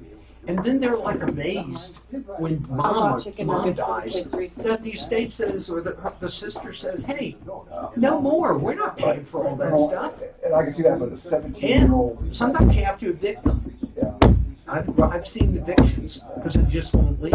They've been on the dole with their parents for 30 years. They figure, well, mom and dad can do this. Why are you kicking me out? Would they do like treat a minor different? What do you think happened? Well, he's not a minor. He's 18. 17. Oh, he's 17. I had wrong. I told you 18. 17. I think for some cases 17 is the. No, I think it's 18 is the age of majority. You know, the age of majority. In the state. Does he own it? Well, in general, and at 18, yeah. Do you know he had the same relationship with Jake? I don't remember. No, he ran the whole thing. He was the one that built up. Great. No will. After, of course, sounds like he's just cooked. Jake got it. So we're not going to need to bring too much small grandkids and does the same. He's a genius in some ways. Was his sister, his half sister, a lot like you, but he's not. Somebody would have to. Not as handsome. You're one of the smart guys, so you have. Hi, Tom Martino here. 303-713-TALK 713-8255. Julie's got a comment on a couple calls, or on Betty's call. Which one are you commenting on? Her what was it? Her call on a will? Yes, on her will or whatever. My father passed away a year ago, November. He had a trust, and he was afraid that my sister and brother were going to be fighting with me over the whole issue. So he put a clause in the trust that if they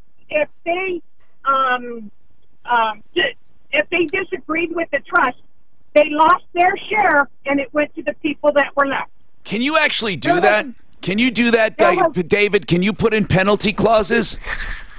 You know, I mean, sometimes they're effective, but you know what I normally do is I name the person and I give them $100.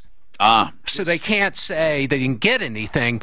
But as far as keeping someone from bringing a suit, you can put that in there. But you know, I don't know if you disagree, Bonnie, but I could see someone challenging it. But it isn't a lot. I see it in wills, and I'll do it if they want it. A penalty all the clause. time. A penalty clause. Yeah. So, hold on a sec, Julie. We'll go back to you if you have another comment. Bonnie, I know you have to take off in a little while, so I just want to get to this.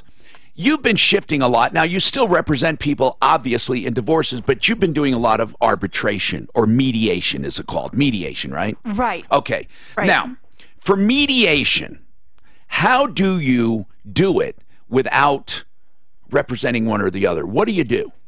I mean, really, in other words, do you make it very clear? Do you have any private meetings with them? How does it work? If people right now are thinking about mediation, what do they do? Right. Well, sometimes, I shuttle back and forth if they want to be in separate rooms. Right. Sometimes people can be in the same room. My job is to basically help them communicate and figure out, maybe give some creative ideas where they hadn't thought, they have an impasse. Right. Maybe there's a different way that they both haven't thought of. But it's very difficult at times, I imagine, because they want to know who you're favoring.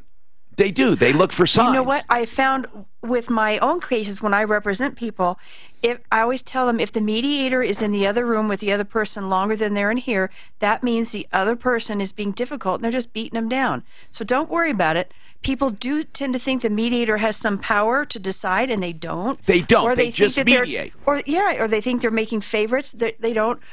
When I mediate, the best feeling I have is if we come out with an agreement.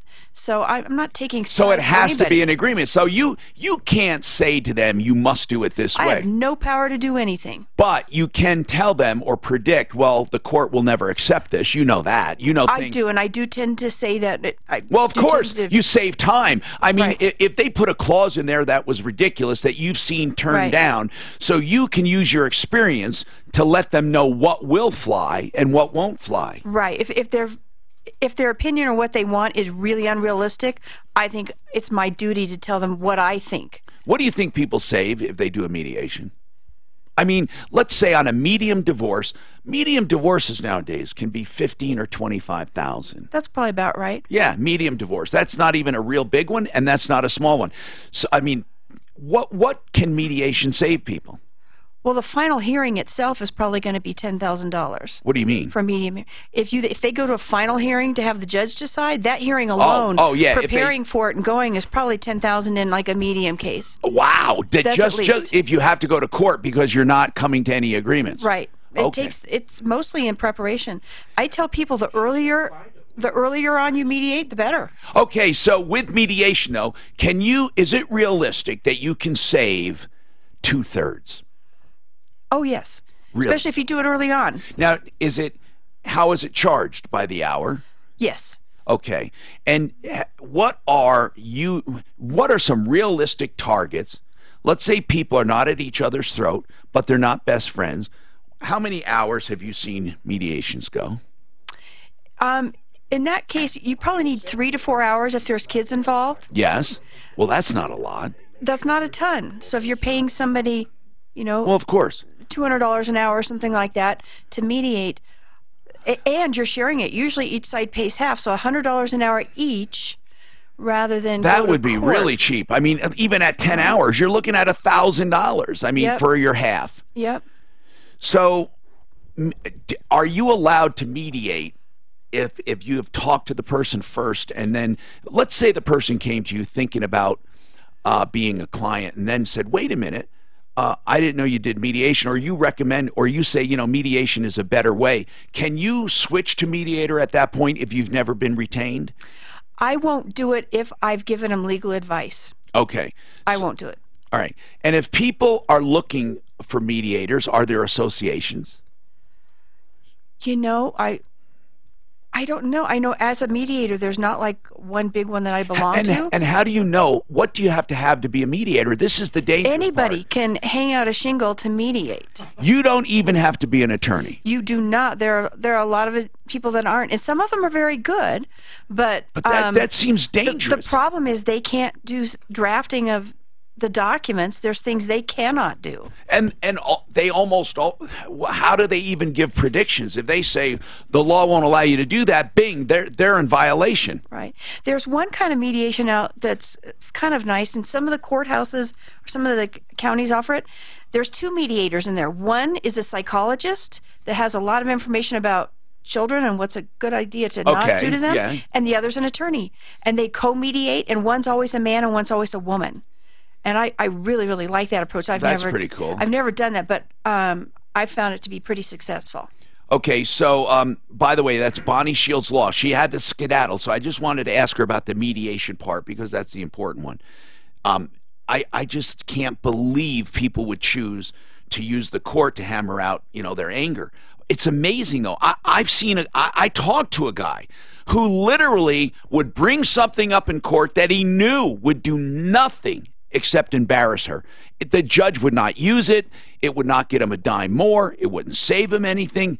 But he wanted it in open court just to embarrass her. It's crazy. I mean, that's how much hate there was. And this divorce, for a medium divorce, was over $100,000. It basically, you know what it did? All the equity in their home went because they hated each other. Think about that. Okay, Bonnie, by the way, is at 303-798-1927, 798-1927. We also have David Salisbury with us now. Kate wants to talk about a used GameStop gift card. And then we have a question about a furnace, and we'll get right to that, of course. And then Bill wants to talk to David about a beneficiary's deed. Just hang on, guys. I'll get right to you.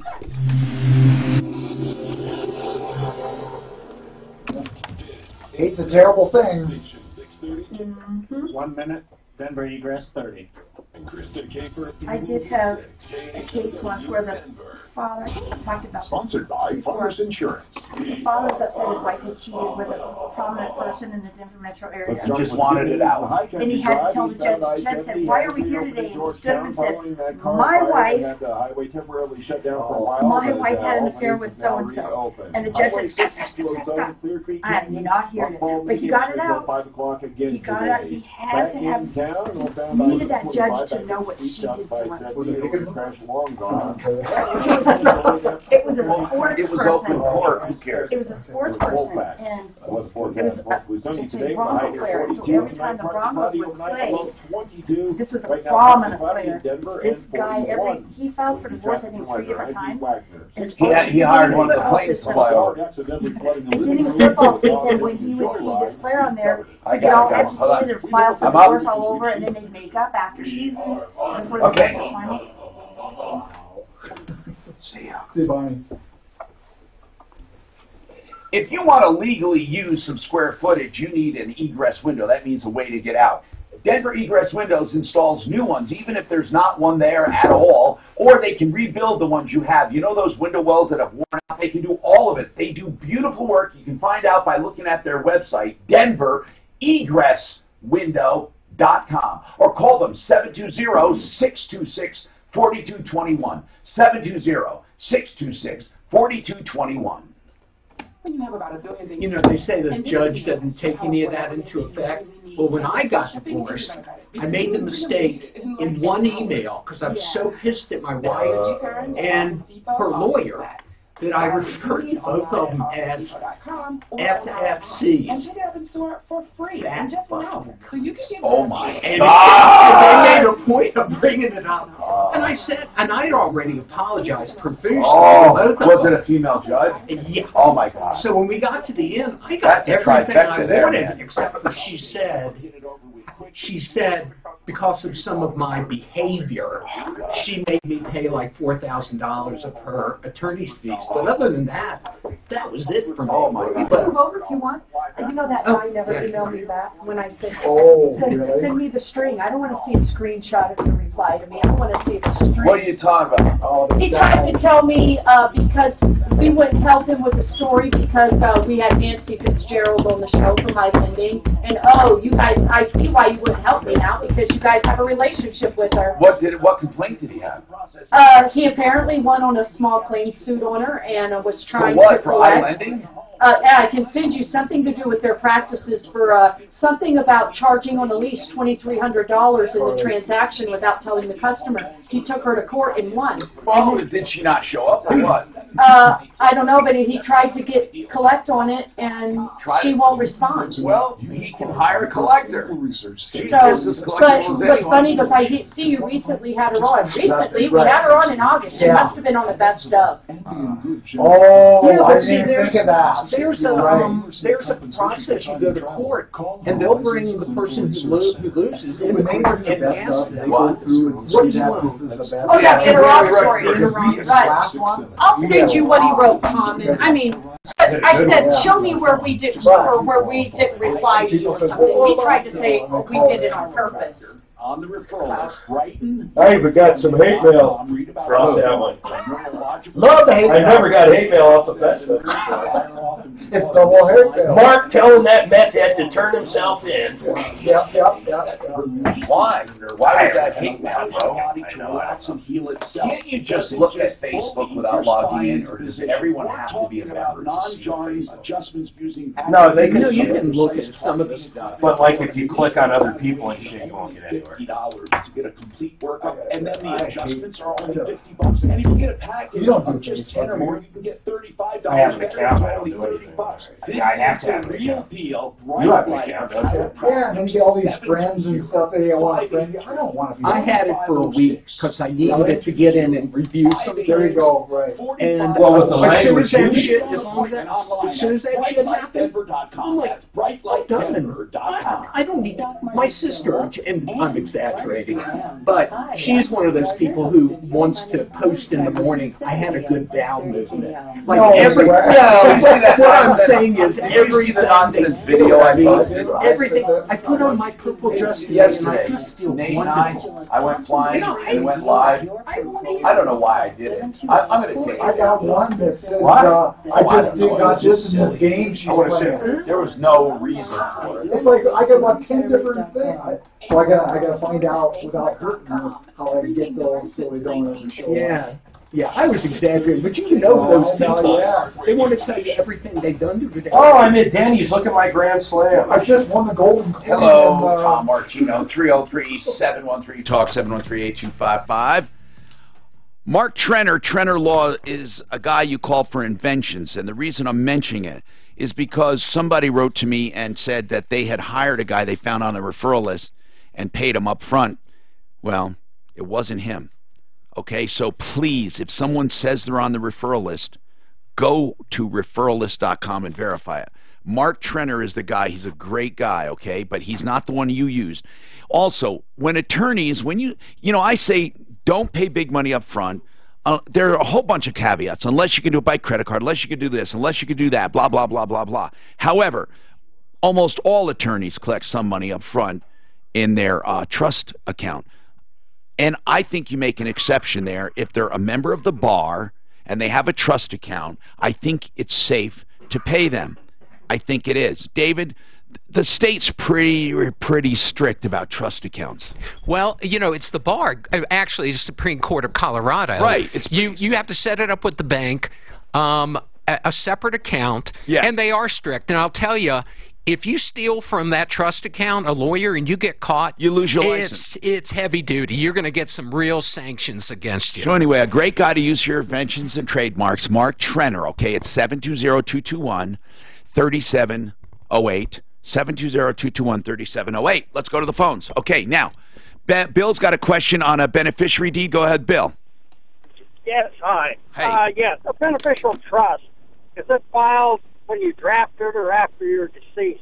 You mean a beneficiary, what do you mean by a beneficiary deed or trust? Deed. A deed, okay. It has to be recorded before you die. Has to be. See, it's actually recorded, but the ownership doesn't change until death. And you can revoke it if you want to. Okay. So it's an automatic transfer after death. Right. So it's sort of a POD on death. Yeah, like a POD on a bank account. Right. If you don't live in Colorado, you still got to draft it to whatever Colorado wants, not the states you live in, correct? Yes, sir.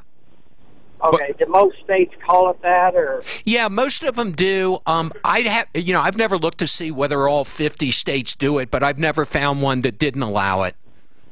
I see. What's the form filed when you revoke it? It's just a revocation. Another document says revocation of beneficiary deed. Yeah, and then you just then it's transferred just to your name alone or to whoever you want. Okay, so you just drop off the other person. Yes. See, because what they do is they will look at your O&E, ownership and encumbrance. They'll look at the latest recorded document, and that's the one that rules. So, I mean, providing it was done properly. It goes by the latest, not the oldest, but the latest. 303-713-8255. Steve, you have a question about a furnace? What's going on? Hey, Tom, how are you, sir? Good. What's happening? Hey, listen, since I've been on hold, a couple of other things have kind of come up that I wanted to ask you about. Yeah? If I could. Go ahead. And one of them is about one of the commercials on your program. Okay. Okay.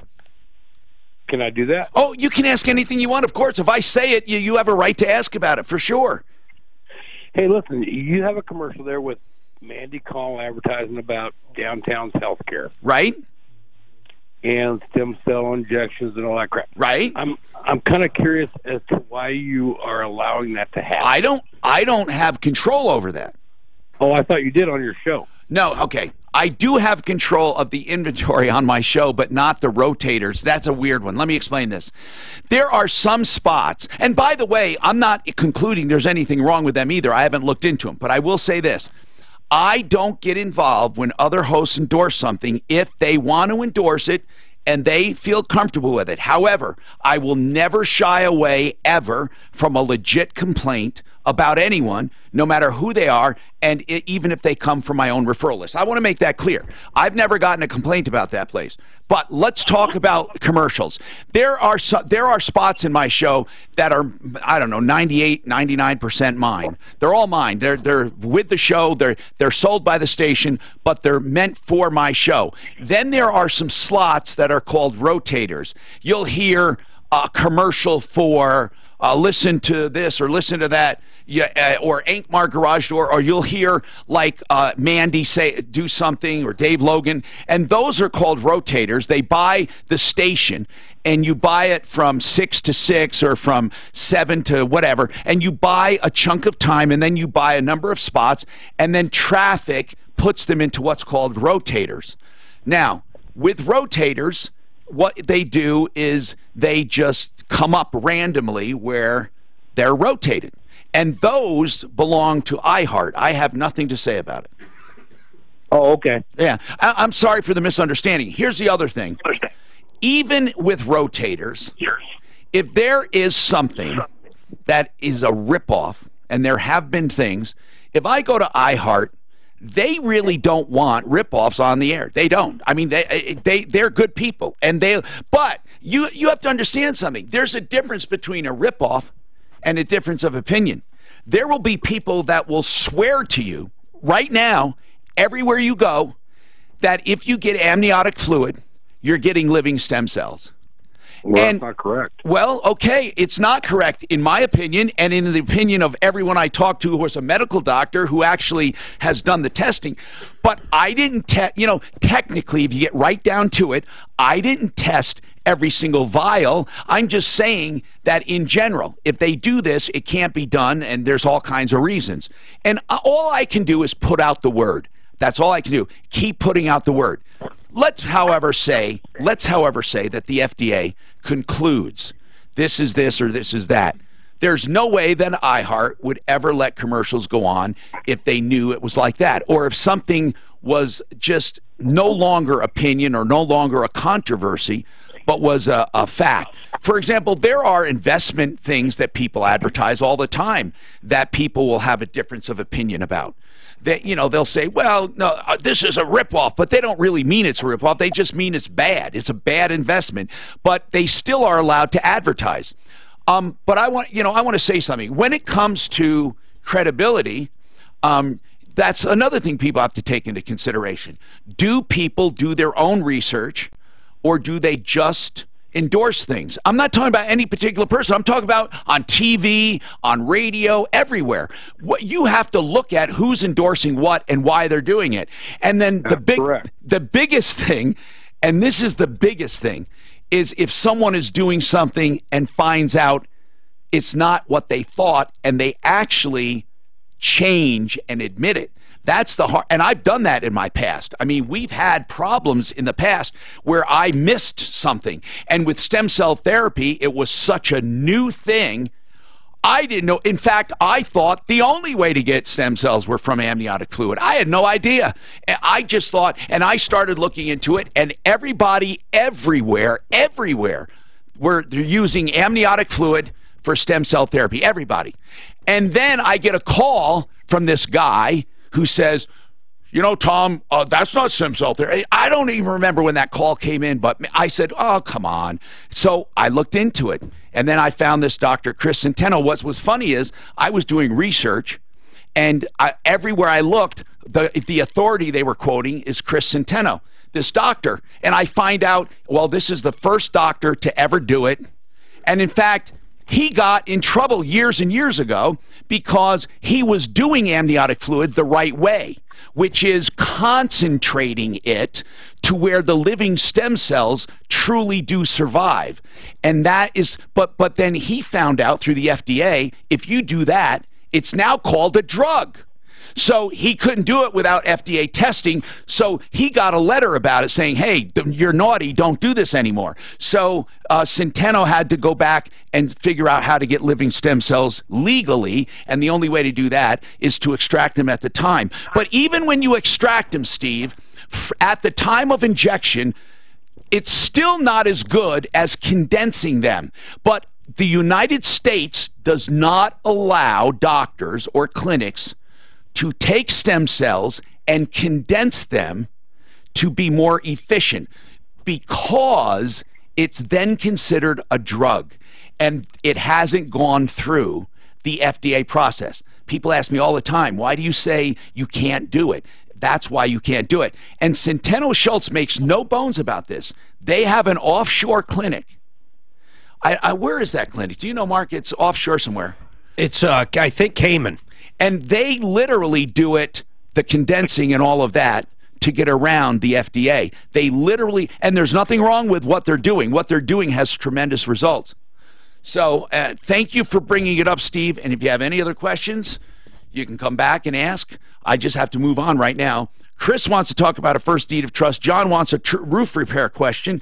And then I didn't forget about you, Kate. I'll take you next about the gift card at GameStop.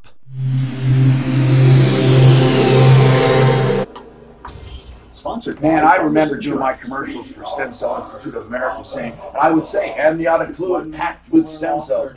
A system in pretty good shape. A few blips It's here just and there dead. delay, but really no major They're packed, but they're programs to dead. have to contend with. So that's great news. They start out with. And a couple of crashes to watch out for off highway. A wreck being cleared at Federal in Mexico. I just wish, though, they could condense it without having it be a drug, because they would get so much better results. So watch out Or, for delays. I don't know why somebody hasn't patented or hasn't gone through the approval process for stem cells. Not scheduled to reopen until Maybe it's after not 5 something you can p.m. actually The forecast could be sunny for the rest of today with a high near 42.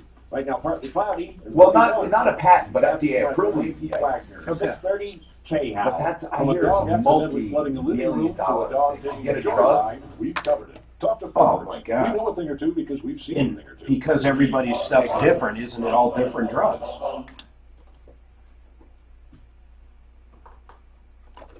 John Fuller, Fuller Law, remember the name. If you're in an accident and you're injured even slightly and you're wondering, what are my rights, what can I do? Is there anything I should do or not do? John Fuller will answer your questions free of charge as a complimentary service, and if you decide to hire him, he only gets paid if he collects for you. 303-597-4500. 303-597-4500. PersonalInjuryCO.com. John Fuller. The Ron Burgundy podcast is coming to iHeartRadio next week, February 7th. Cue scary music. This is our initial launch into the podcast space, and I want to welcome you. Now, this isn't to take together. the Ron Burgundy thing. That's not going to be that. What's the comedian's name? Yeah, that's it. Huh? That's it. Oh, I can't Will stand Ferrell. that. You don't think he's actually doing it, do you? I think so. Oh, I see. You mean is Will Ferrell doing it? You don't like Will Ferrell? No, All right. I don't find him funny. Fix It 24/7. Remember the name, Fix It 24/7, and you will get extraordinary service for $39 to find any problem with plumbing, heating, cooling, electric, and drains. It's a no-lose situation. You'll never pay more, and if you decide to have any work done at a great value, better than most companies, you will find a refund for that $39. FixMyHome.com, 720-526-3939, 720-526-3939, FixMyHome.com. Let's face it. No, Mark, I thought he was a really good sketch comic on Have you been looking at our SNL, supply of spots? but No. Oh, You like his leg of nights? In which I said, I'll take this one before it even hits 60 miles an hour. are you married, General? Are you married? One unforgettable shopping. He's not. Been dating same girl for about 3 years, but no marriage. Get off the horse, bro. Get on, get off the fence. Come on. Hell, run like hell. Yeah, exactly. Did you know that you can walk into any store's website through a door on the left or a door on the right? If you're just starting out, or you say you have more time than What does that mean? you're going to enter our Is it website a on sexual the left, connotation? and you've got more money than time, then definitely the right door is for you. If you're looking to well, never say never, but after going through that divorce I did, I'm never having the government tell me who I'm going to have a relationship Okay. with or not. I have ever a again. similar theory. I'm not against marriage. No, I'm not. I'm We against get calls about drugs all the time, and here's the deal. Addiction is a real thing, rules that especially they with put on. opiates. It's become epidemic. And what I want to tell you is the Raleigh House is an addiction I don't treatment see- facility. When They're people say you offering believe in this this, you believe in that gay information marriage. No, I don't believe in gay marriage. I don't believe in any Ask marriage. question. In other words, I believe in, yes, commitment, but the government has no place getting involved in marriage ever. It was a biblical institution. 893-5559. Why should they be involved at all? Why should they be involved? I could Taxes and benefits. But why? Yeah. But why? That's why. People are people. If true equality, people are people. There should be no difference married or and about age. What do you mean? You got to be a certain age to be married. Oh no, that's another reason government's involved. Okay. Unless you're in West Virginia. That would be easy to Arkansas. No, that would be easy to control because just like liquor, I mean, or whatever, you can control when you get married. I'm talking about involved in separation of property and all of that. Come on. Yeah. Well, you know what? It's biblical societal to encourage a nuclear family where you have people. There's nothing wrong with a family, and having children. I Well, mean, it's part now, of it. obviously, who would decide visitation and would people get screwed? Yes, I can see that part of it, okay? But as far as register or assets, license, it should be a freaking contract, period. That's it. Contract law. That's it. Contract law. Yeah, but Tom, you go back to the Bible, you know, all these guys, Sarah was married to Abraham, but he had other wives, he had other girls. That's how he got Hagar. Hagar, he impregnated her. Yeah, that was a and then concubine, Sarah pushes her out, and they become what? Well, monogamy. The Arab nation. But monogamy, monogamy came after Christ, though. Hagar the horrible, the comic guy? Huh? That's the first thing I thought was that cartoon guy. What? Hagar? Hagar the horrible. Hagar was a concubine, and the reason was to she couldn't have children. And then she did when she was really, really, really old, and that was Isaac, which means to laugh, because what was the city that everybody would go to? Sodom and Gomorrah? Sodom and Gomorrah. Sodom. Like sodomy. That's the name of the city? Sodom. And sodomy came from it. Yes. Because that's where they did it. And he couldn't find, what he was down to 10 one, people? He couldn't find one. Oh, I thought it was like... No, it can't down to Who one. couldn't find one? Lot. He couldn't find one. He said, God, if I could find 100 or 10 or 9 or 8, or then it got down to 1. And what his wife turned into? Hey, Tom Martino here. Welcome to the show. I'll have a follow-up on that controversy there. Those are the monkeys. 303-713-TALK, 713-8255. Welcome to the only show of its kind anywhere in the universe. And we have David Salisbury is going to answer this question from Joe, but after Kate, because Kate has been waiting too long. What's going on with your gift card at GameStop? Hi, Tom. Hey. My son received a $40 gift card to GameStop for Christmas, and we went to the store to use it. It had a zero balance, and we went into the store in Longmont. This is happening so much. My God, it's happening. So did they say somebody bought stuff already? So they told us to call corporate. So we called corporate. Well, no. First, tell me the problem. Well, the problem is there's a zero balance on the gift card. And how much was it supposed to be? $40. Okay, keep going. Yep. So we called the corporate number, and they said that someone used the gift card the day after it was purchased. This is a massive, massive, massive fraud going on, and I found out how it's being done most of the time. But they went, so they didn't have the physical card, but they went into a GameStop in Oregon and bought a gift card to Lowe's. That's right. What? So how is that possible? No. Here's how they do it. Where'd you buy your card? My brother bought it in Oregon at Fred Meyer, which is like King Soopers. Here's what's going on.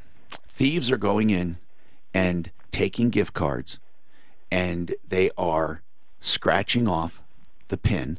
They're taking a picture of the card.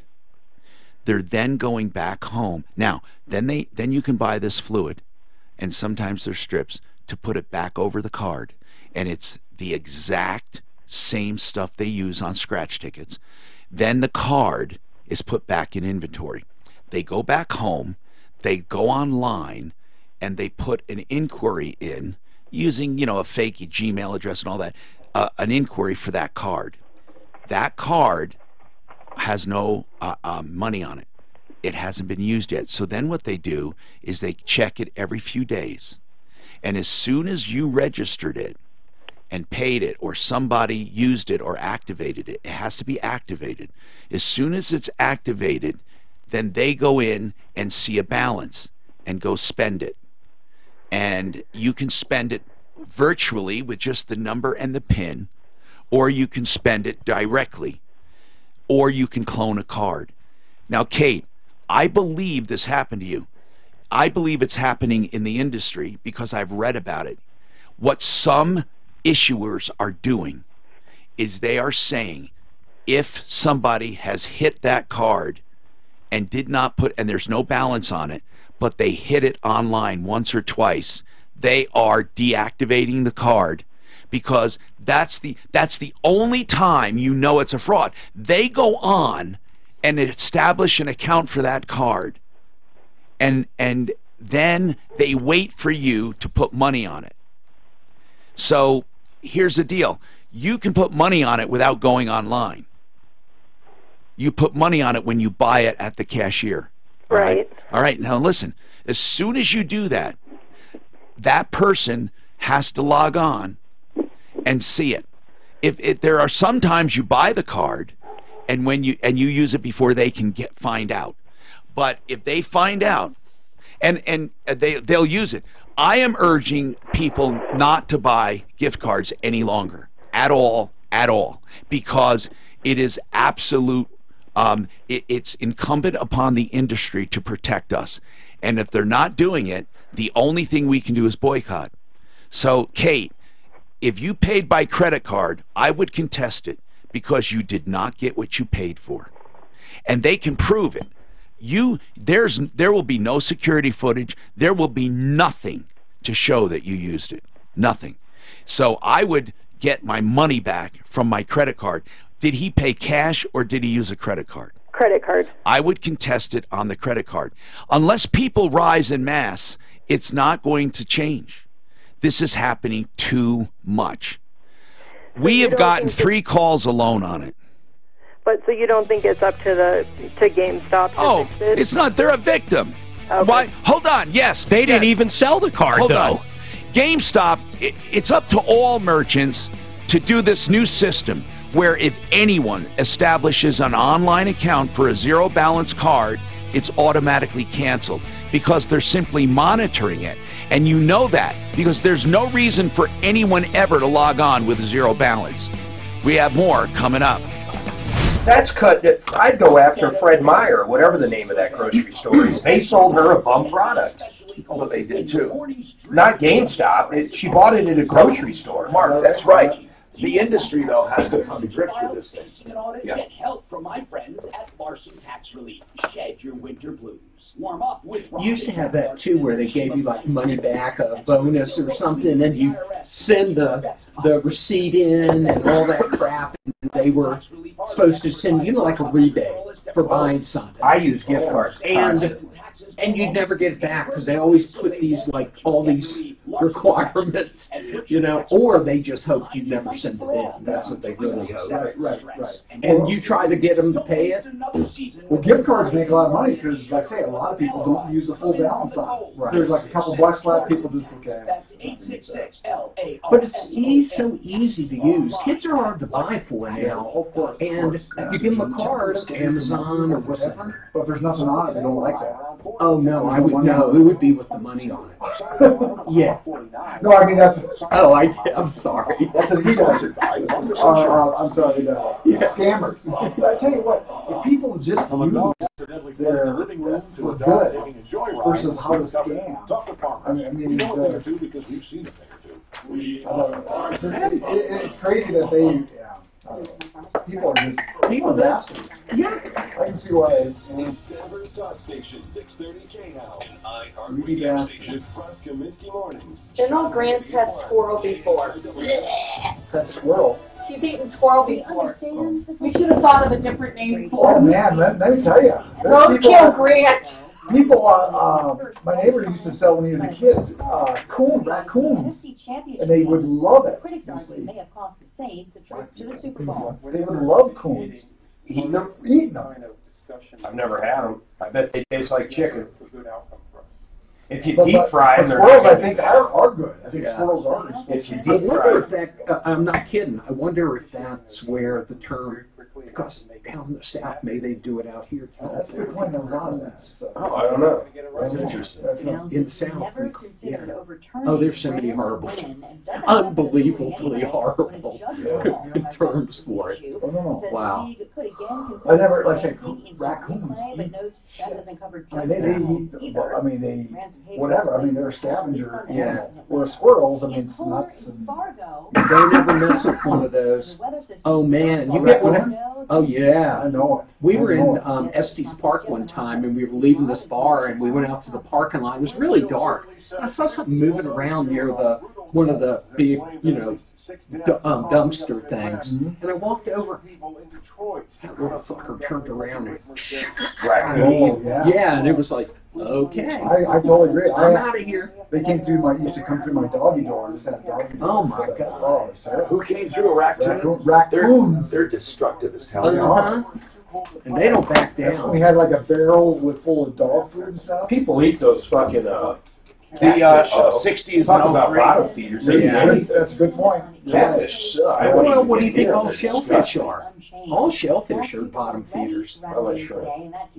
Oh, okay. Shrimp refuses. Shrimp doesn't bottom feed. Neither does lobster. I love it. Shrimp eats lobster and lobster eats shrimp. That's all they eat. Did you rock, paper, scissors? Male performance. I love shrimp water. That's good. Yeah, I think they are. The lobsters are on the bottom. Ooh, more strength.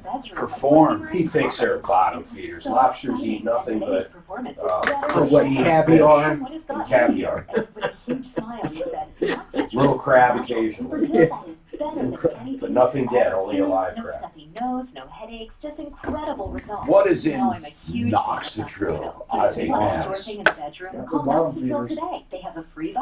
Not like that. Include crabs, lobster, crayfish, shrimp, shellfish, sea onions, and sea starfish and sea cucumbers. Yeah, that's all they eat though. That's all good stuff. No. Okay, guys. Bottom feeders. Cucumbers is the name. Sea cucumbers. Plumline Services will install a furnace and you'll save more than $2,000. That's because you'll get from Excel an extra $300 they're adding if it's done before March 31st. So call and get it scheduled from Plumline Services. More than $2,000 in savings, and that's a real savings. They don't mark it up and then pull it down. And you will also get, of course, all of the rebates you have for the high efficiency, the normal rebates, and you'll get also a discount from Plumline. Call for more details and get that extra $300 before March 31st. 303-586-1086. That's 303-586-1086. And remember, on all major repairs of plumbing, heating, cooling, electric, and drains, free second opinions. Free. For major repairs to make sure you're getting a great deal or that you even need it. 303-586-1086. Don't you? That's why this is Now that's of all, Minneapolis, Colorado, North Dakota, all those and stuff are used to this. But Chicago, I can't. 27 below. Do you notice? Check them out at DallasHealthcare.com. Use regenerative medicine. Speaking of contrast, Yeah, they switched it. you won't do better than our granite. Let's say you want to do catching. That is so cold. Oh, gee, and that was And look, it's going to be for days. They will also charge Where? Here? Chicago. Chicago. You know, many of those old power buildings, the ghettos and shit down there, they wouldn't have heat or anything. I mean, people are going to fucking die over this. fabrication and Most people aren't like me. I would just keep a constant jog going. I'd be fucking. Yeah, you would. How often do you think we get below zero here? Maybe once every 4 years? No, they don't do that.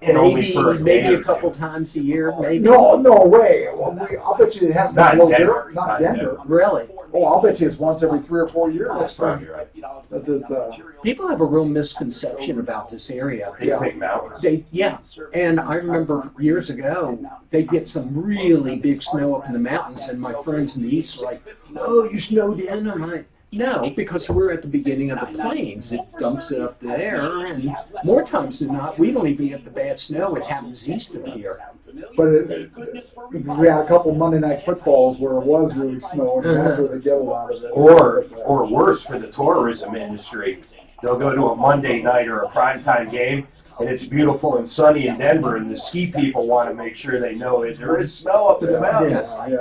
The pros do it. The HormoneBros.com. Look at that shit. Look, his eyelash just froze right over. Oh, God, I remember, seriously, you suck in, and your nose would freeze together. If you went outside and your hair was wet, it would just break off. I've never experienced that. Not for you. No. Eyebrows can freeze. Oh, there's the guy right here. His eyebrows are gone. Your eyeballs can freeze. Oh, your eyeballs? Yes, and then you can have major damage. Oh, I'm sure they would. Oh my God, that would be freaky. Go to blink, and you're like. Help me if you can, I'm feeling down. Hello, I'm Tom Martino. Welcome to the show. I love doing this show because we help people. That's what we do, and we're going to continue. We have David Salisbury, attorney at law. He does trust, probate, wills, estates, estate planning. We'll talk about that. And we'll talk about anything near and dear to your heart and pocketbook because it's so important. This hour brought to you by GenesisTotalExteriors.com. GenesisTotalExteriors.com.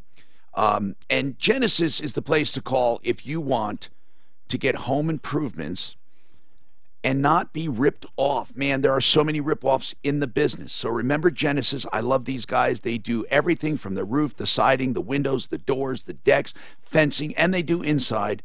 They do, of course, bathrooms. They do kitchens. 303-679-8509. Let's talk. What's on your mind? Okay, the thing about, we had a little controversy about the Monkees and the Beatles, and everyone knows I'm a Beatle fan. And truly, to save Mark's face, I'm going to tell you he's not truly a Monkees fan. Not truly. But he does love bugging me about it. And it turns out he's kind of right about this. Kind of right? To statistics. I'm 100% right. He's right? Well, let me explain it. Right. Okay. And you have to let me explain the whole thing. All right, here it is. In 1967, the Monkees outsold album sales in the U.S. over the Beatles. Now, let me tell you why. This is great. Now, just let me finish. In 1967, the Monkees released 3 albums. They were the 3 top-selling albums of their career. 3 albums. The Beatles released nothing. They released nothing. Also, let me say this. Sgt. Pepper's Lonely Hearts Club, that one album sold 3 times more than the entire Monkees collection of their entire career. So while in 1967 the Beatles took a year off, and the Monkees put out 3 albums, the Monkees outsold, but only in the U.S. Only in the U.S. they outsold them. This is where both arms tied behind the Beatles' backs. So yeah, they outsold them in America in 1967. And they produced no album. It is so hard for you to admit when you're wrong. Honest to God, you're like trying to justify that I was kind of right. No, you were right, Mark. Damn well I was right. But guess what? It's the most stupid way to be right because to try to make an inference... See, it's impossible.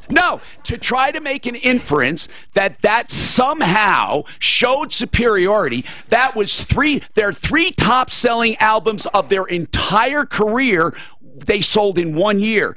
And the Beatles, with one album, outsold 3 times their entire collection. Not in 67, though. No, not in 67. All right. In 67... I will send you the bill for my lunch. Imagine this. Imagine this. You take off releasing an album, and then someone releases 3 albums, and they outsell you. Does that sound like superiority to you?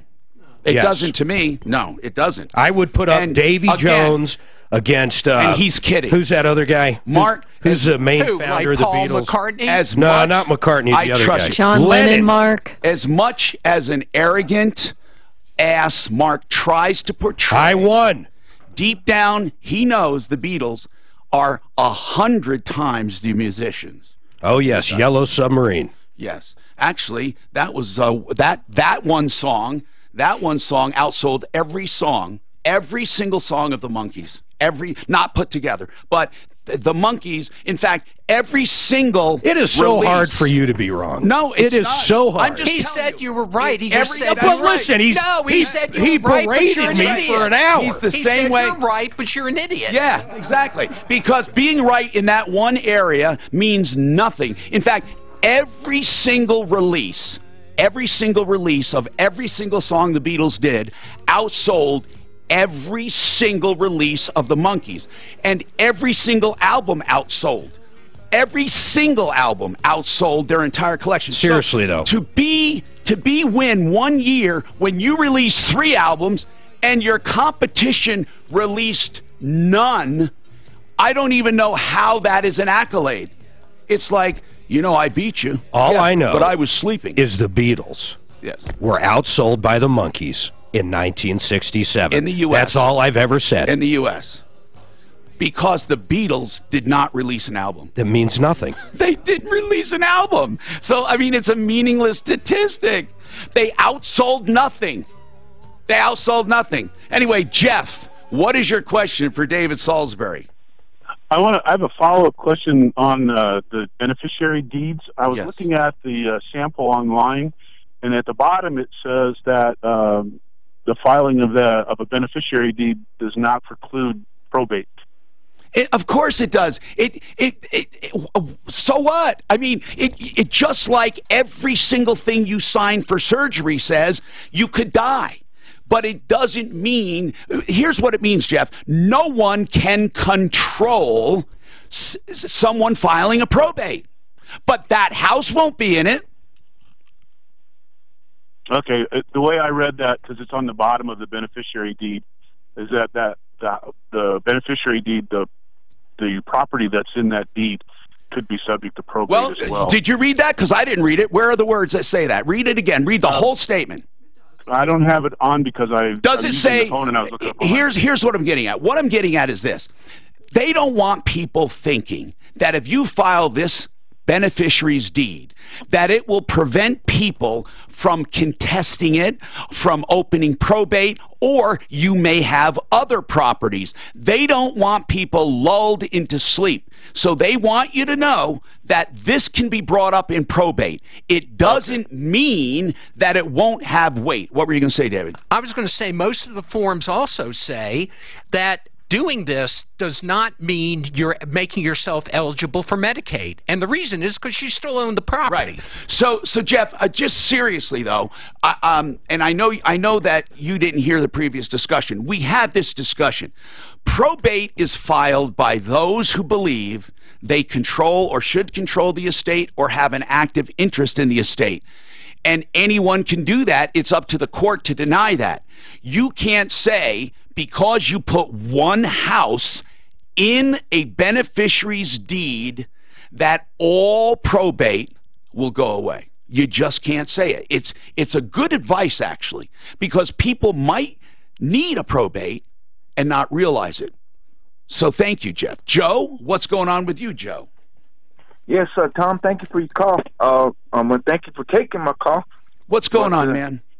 There's a situation, Tom. My wife's mom passed away about over 10 years ago. She had no will, and she left, the only thing she had was a house, and it was paid for. And there's How long ago was it, Joe? She passed away about over 10 years ago. Well, anything that happened, I mean, why are you calling now about it? Well, this is the situation. She left the house. And, to who? Who did she leave it to? Well, there's 7 adult children now. Okay, and was there a will at the time, Joe? No. Okay, then how do you know she left it to 7 adult children? Because my wife, she's married, that was my mother-in-law. And the thing is no, Joe, how do you know it was left in equal increments to the 7 kids? Well, nobody really knows. Okay, so at the time there was no will, you're telling me, right? That's right. Okay, when there is no will and someone dies with property, what happens, Joe? What happens, David? Well, you assuming she didn't have a husband at the time. Did she have a husband, by the way? No. Okay. No, what happened? So with no will, what'll happen is every one of the children. heirs, which are the children, will get a 1/7 share of whatever's in the estate. So each of them own 1/7 of this property. Yes, that was 3 years and ago. if you haven't opened a probate, that property's still in her name, which Right. means if you ever go to try to sell it, you won't be able to without opening a probate. Now, Joe, the only reason we wanted to get this out in the open is just for this. You can tell your story, but I just want you to know that if nothing was done, your wife automatically has 1/7 of it. But now, unless one of them died, then she would have however many heirs there are, it's evenly divided, but it would still be in the mom's name unless a probate was formed to transfer it. So what happened then, Joe? Well, the children don't really know what to do, but my wife... Hold on. So for 10 years, who's paying the taxes on the house? Well, one of the sisters lives in the house. Well, you didn't say that. So there is actually a sister living in the house. Did she move in? Yeah, she moved in, and she's been there for, I think, since her mom passed away. Okay, good. Then at least the house wasn't going to ruin. So That's right. Does that sister believe she owns the home? No. Okay, hold on, and we'll have some steps, okay? 303-713-TALK. And speaking of real estate, I have the best real estate broker in the world on the phone with me, Frank Duran, the real estate man.com. Now, we hear a lot of people saying the market's not as hot as it was, but it's still pretty hot, especially when you know what you're doing, Frank. And I'd like you to talk a little bit about what you've been doing. You know, Tom, people ask me all the time, is the market slowing down? I have to tell you, we have 15 homes right now under contract, getting ready to put a 16th under contract tonight. We're moving them, and I'll tell you what, I negotiate every single listing. We're still getting properties sold over the asking price. Over the asking price. And what would you say is the biggest area of moving? Like what moves quickly? I think anything 450,000 or less. I think we're starting to see a little bit of a slowdown, 500 or above. But even those properties, we're still getting a move, Tom. All right, that's Frank Duran, therealestateman.com, 303-920-1622. Sponsored by Farmers Insurance. That apple was a fucking hit. Dude, I hit that apple at the bottom for us. So did we just add this? Got a couple of crashes off highway. $15 a share. And 3 weeks. I know you didn't think the earnings was going to be like as good as they were. After with the China stuff. I mean, here's the only thought in the back of my head. Went way down. About a year and a half ago, they did the same thing. They thought they slashed some shit, and then when earnings came out, they beat usual. A low around 22. Tomorrow, sunny, warmer, with a high near 50. Well, yeah, I thought the earnings would be better, else I wouldn't have bought it. Is that about the only thing that doesn't depend on an earnings statement? We were up, but just on that apple, you look like $15 a share in less than 3 weeks. Should we get out? For a limited time, get a chance. I literally got it like within $1 of the bottom. I got one up. Just $3.99. They got it. Well, skill. My skill set. Joseph A. Lazara, attorney at law, is a criminal defense attorney. And I always say this, I hope you don't need him. But so many people get popped for DUIs, shoplifting, assault. There are so many things going on. The world's getting crazy. Joe Lazara can sort it out, represent you. And, you know, I hope really, truly, you don't need him. And always consider a designated driver or Uber or Lyft. There's virtually no reason to get a DUI ever. Joe Lazara is available to make sure that your rights are not violated, that also you get through the system. Because even if you want to plead guilty, you've got to have an attorney to get you through the system with minimal damage. 303-429-6200. If you find yourself facing a very difficult situation, Joseph Lazara. You can find him on my referral list or LazaraLegal.com. That's 2 Z's and 1 R, LazaraLegal.com. 303-429-6200. 303-429-6200. Guys get older. Many of us are frustrated with our thinning hair because it can't be fixed with What the diet or fuck? exercise. Well, Never heard of it. And in my house, It's Costco. They got a WindBot. It's a cordless window cleaning robot. But not Oh, anymore, come on. because I've had Window cleaning? How, Mark? No idea. $450. Window cleaning robot. 2003.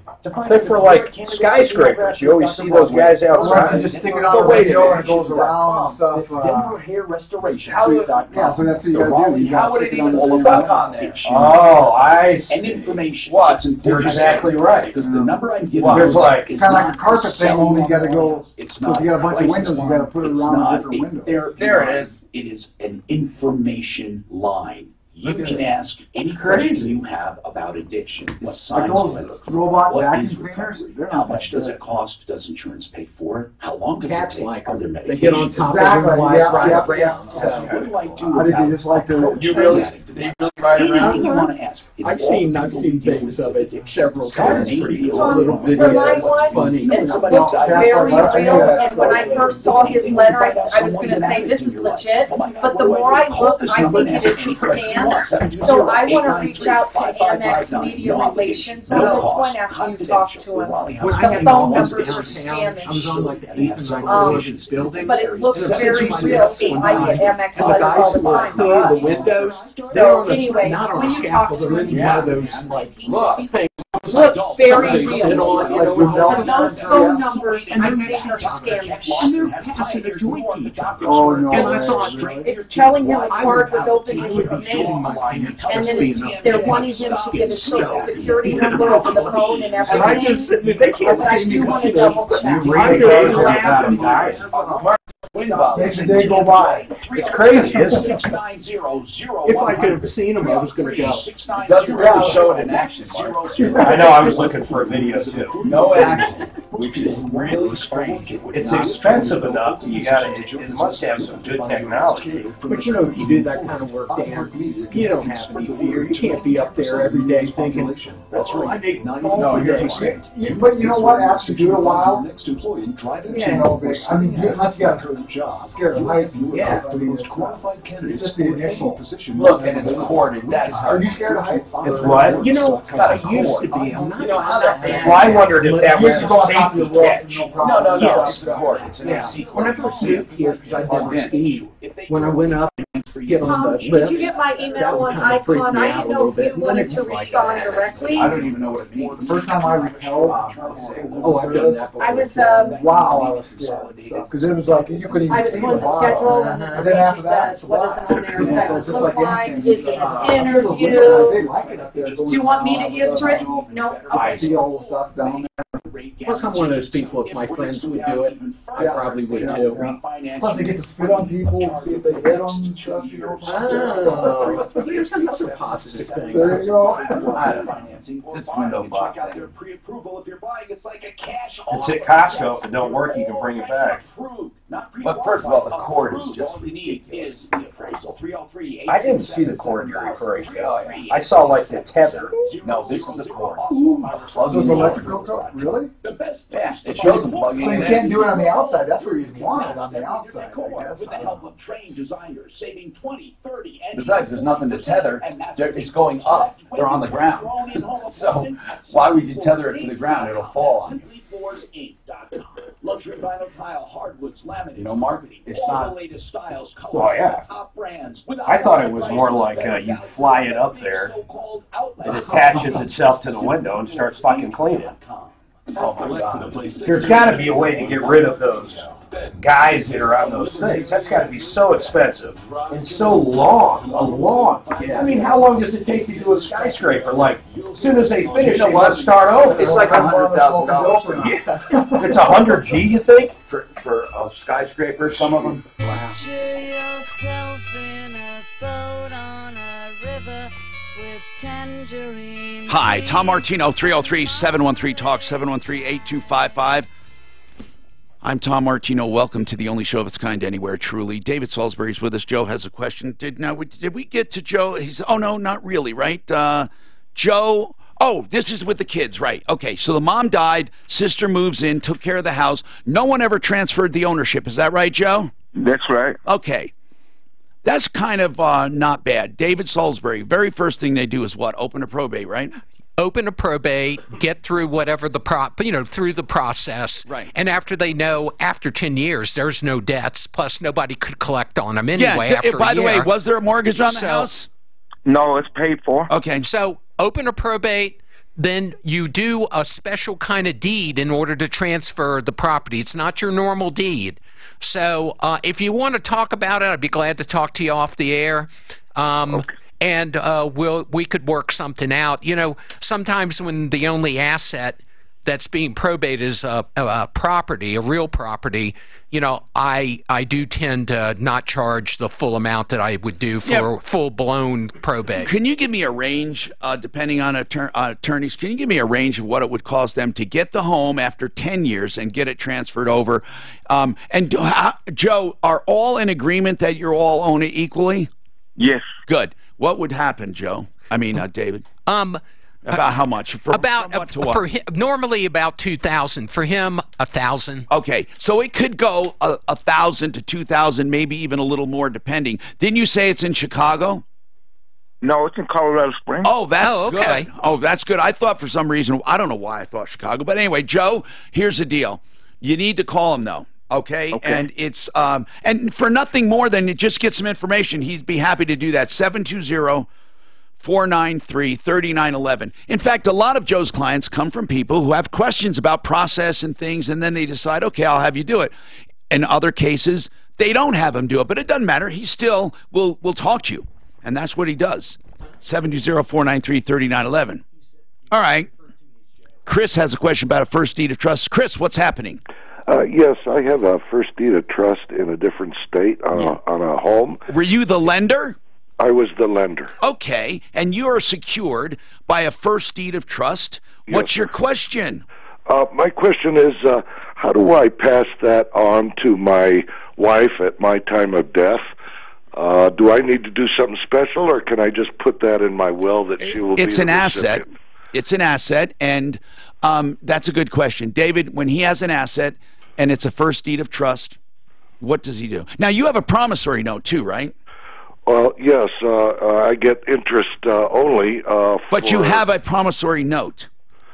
I'm not sure. I know I have. It's recorded with the state. Okay, could he do a beneficiary's deed? No. He's talking about a first deed of trust. I know. He's getting. I understand what he's got. I'm just wondering, why couldn't you do that? Well, because it wouldn't secure the property. Because he'd have to default. Because he doesn't own the property. It wouldn't secure the property. He only has a security interest in Right. It wouldn't secure the property anyway if you do a if I loan you money and do a beneficiary's deed, I'd have to kill you. I mean, it's not securing the property. I can't foreclose. So with a first deed of trust, you can foreclose. Yeah. So Chris, is this a relative? Yes, it is. A son. Okay. Just so you know, a loan, a promissory note, and a deed of trust are both security instruments, and they are assets. They can be transferred like any property. Yeah, you can assign both of them to someone else, unless there's something in the document that prevents you from doing that. Yeah, like like if it's paid in full on death, then you got a problem. But Chris, I have another troubling question, and that is, you think you have a note. The deed of trust is not a note, and in fact, you could end up losing if you don't have a note. You have to have both. Now, some actually have notes and security interest in one form. I've never really seen a deed of trust like that, but I wouldn't put it past. You have to make sure you have the note somewhere, Chris. Okay. Because really, without the original note, I mean the original one. You don't have to have an original deed of trust. They are filed instruments, but you damn well better have an original note. I have a note that says that he owes me so much in interest every year. Good. And then I also stipulate that there's a balloon payment. Good. That's your note. That's your note. Where is it? I have it with me. You have it in a safe somewhere? Yes, sir. Okay, good. That original note, if you ever lose it, it will cost you very big. Sometimes you lose the right to collect. Sometimes. At other times, you have to do a bond. And you don't want to lose that. That is as important as the deed of trust. Okay. So I could just mention it in my will that my wife is going to get the interest until either sells. No, or you don't pays do off it. the No, loan? you don't do that. You don't rewrite an entire new note. That's what you're doing. What you do is you simply, David can show you as an attorney. He'll do it legally. I'm just telling you the process. You are simply leaving it to them. And then the probate court does the transfer of ownership. You don't have to stipulate terms and conditions because the note does. Okay. I mean, David, is that right? Yeah, I mean, all he'd have to do, if he's leaving everything to his wife, then one of his assets, as you said, Tom, is the note. And so when you die, if you're leaving everything to her, she's now going to own the note, but there'll be an assignment of it from the estate. Okay. Does the note reference the deed of trust? Yes. Okay. Then you leave her the note. Okay. I mean, you know, you leave her the note as if it was a pile of cash sitting there. And then the probate court or her attorney at the time will do the transfer of documents. And yeah, that's the way it works. Now, Bill has a question. John's been waiting a while, and then Dean's got an Amex scam letter. All of it coming up. This is Denver's talk station, 630 KHOW, an iHeart radio station. This guy's in a Tesla asleep. He's the only one in the car driving, and he's completely asleep, and the car's driving itself down the road. Sleeping Tesla driver. Who was videoing? Sleeping Tesla driver. Who was videoing? Oh my gosh, I got it. A guy driving next to him. Looks over and sees a guy like this. In a parking lot. Oh no, it's on a. It's on a highway. I thought it was going slow. You must be looking at a different one. It's a blue car. China was $13 billion. I don't know. I thought they were going. You know, this is on a highway in Las Vegas. Yes, it's a blue. You can't tell it's blue. Let me launch the video. Oh. Charlie, I can't.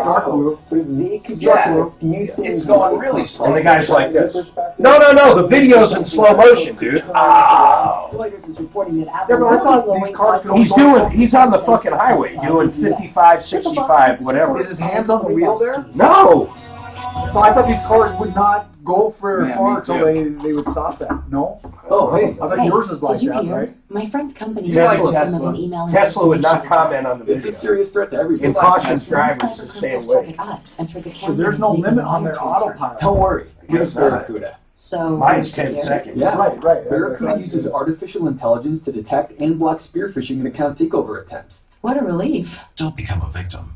Protect your business at Barracuda.com. Barracuda, your journey secured. Oh, listen to this one. Sponsored by Farmers In Insurance. December, a driver was cited for drunk driving after a highway patrol officer spotted him passed out in the driver's seat. Wednesday, no major delays on the highways in the metro area. Off highway, got a minor accident. Watch out for. Also crashed. They pulled in front of it and slowed down, and the autopilot mode, of course, makes him come to a stop. Then they got out and arrested him. But you're saying that, yes, he should have had drunk driving. We're not scheduled to reopen until about 5 p.m. The weather forecast. Mostly sunny today with a high near 43. Tonight, partly cloudy overnight and a low around 22. Tomorrow, sunny, a tad warmer with a high near 49. Right now, partly cloudy and 42 in Denver. With your traffic and weather, I'm Pete Wagner. 630 KHOW. From a dog accidentally flooding a living room to a dog taking a joyride, we've covered it. Talk to farmers. We know a thing or two because we've seen that. That's so curious. Farmers. Oh, what happens if it's fully autonomous? Where you Hey, guys, backseat. No, you're right.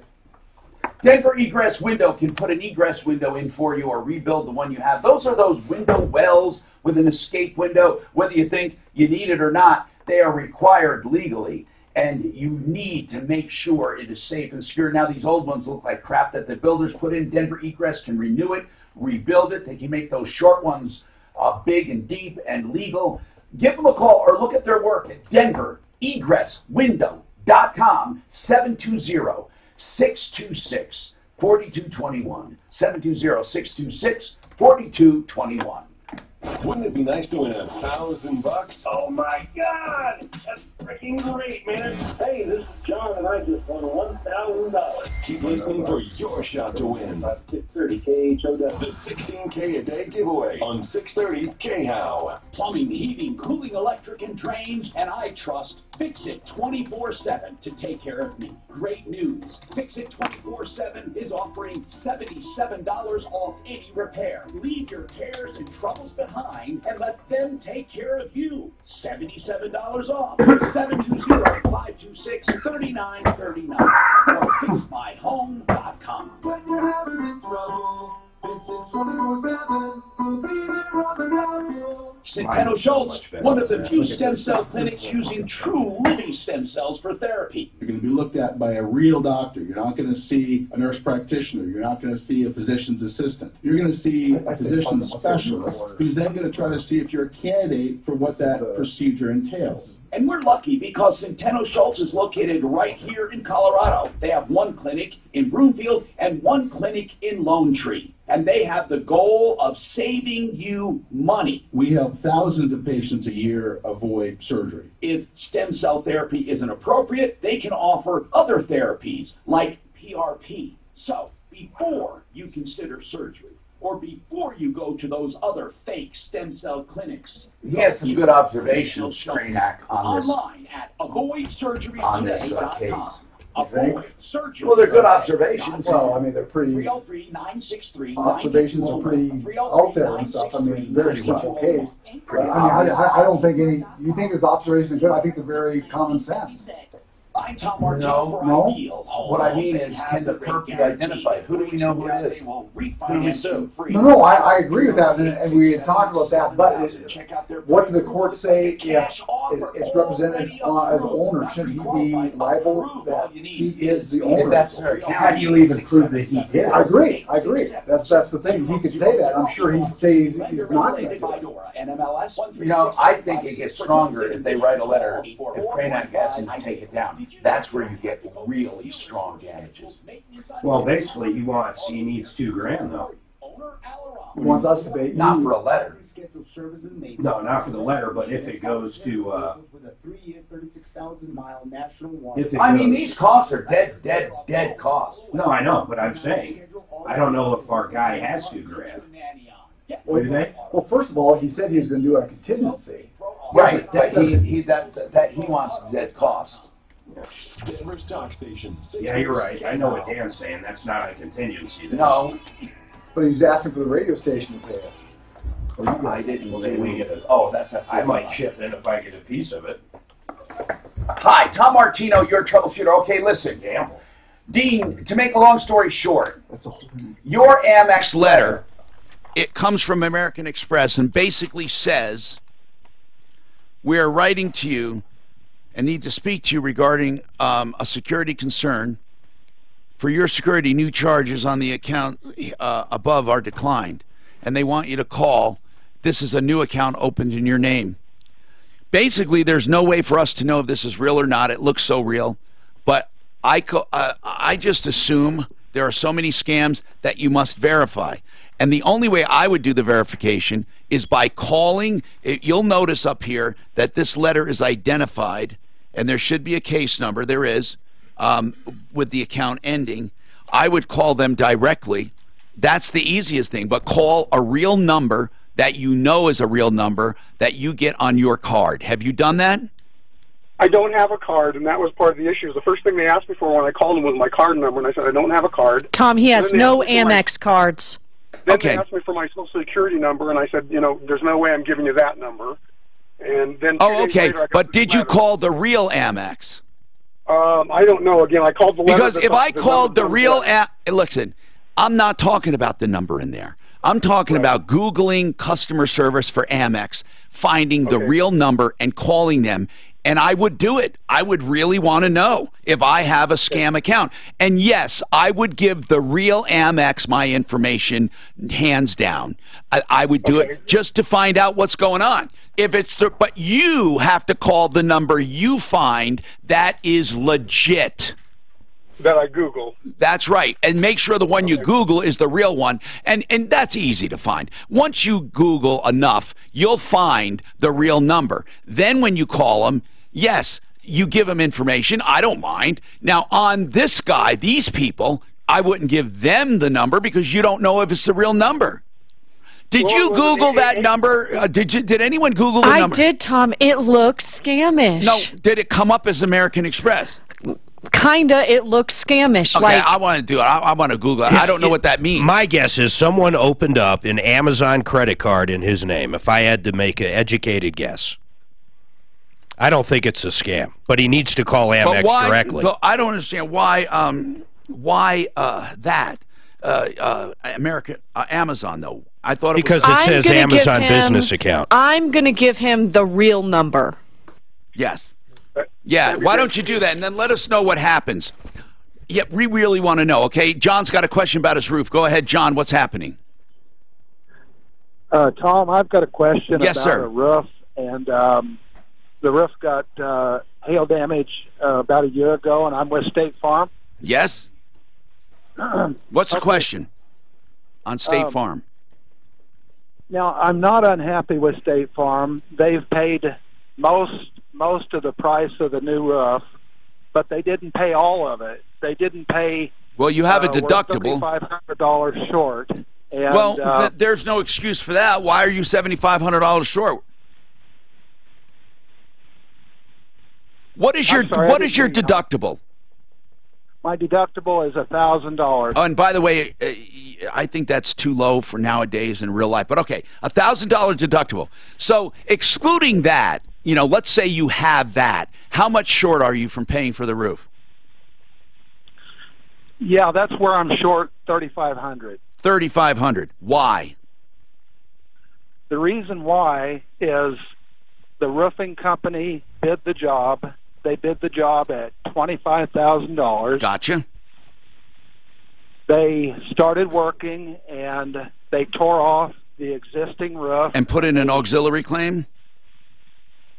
Yeah, the roofing company did, and the $3,500 is for the new sheeting because the building is so old it has skipped. I understand that, and that has to be covered unless it wasn't damaged by the storm. If it was old and they had to put it on there because you're replacing the roof, it's weird. Let's say you have old sheathing. It's old and rotted from being old, not from the storm. Yes, you would have to pay for that. You would have to pay for that. Just like if they opened up and found your rafter or your trusses cracked and broken. The hail didn't cause that, but you need major repair. And unless an event caused it, then you're not insured for it.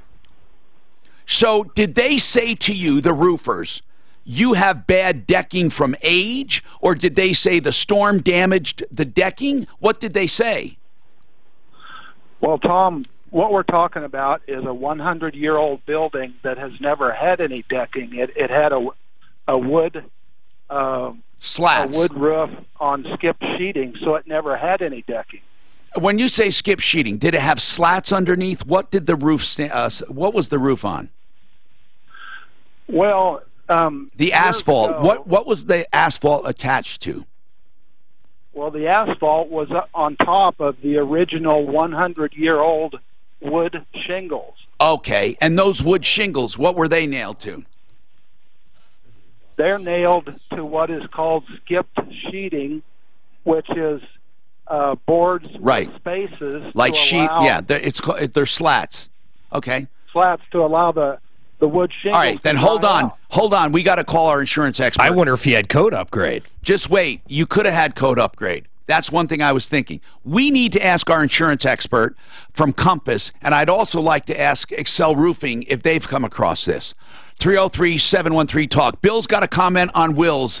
Go ahead, Bill. Yeah, the gentleman that called about, the home between the 7 family members. Right. He said they never transferred it out of the mom's name 10 years ago. Right. But, I mean, he doesn't really need a lawyer. The state of Colorado and I think Wyoming also have a very good statute where people themselves can go to the district court and get appointed as personal representative. That's right. That's right. You don't need an attorney for any of that. But why would you do that? He didn't even know. He didn't have any idea how to do anything. Well, maybe he does have a family member that's a little sharper. And if he does, that is akin to having a tooth and a guy that you know has pliers. It doesn't mean it's wise, Bill. I mean, you might be able to figure it out, but you want to do this right. We're talking about transferring out of the mom's name into 7 equal parts in a way that can be divisible later on, and in a way that leaves the property to the others upon death. I know, Bill, it sounds very simple to me.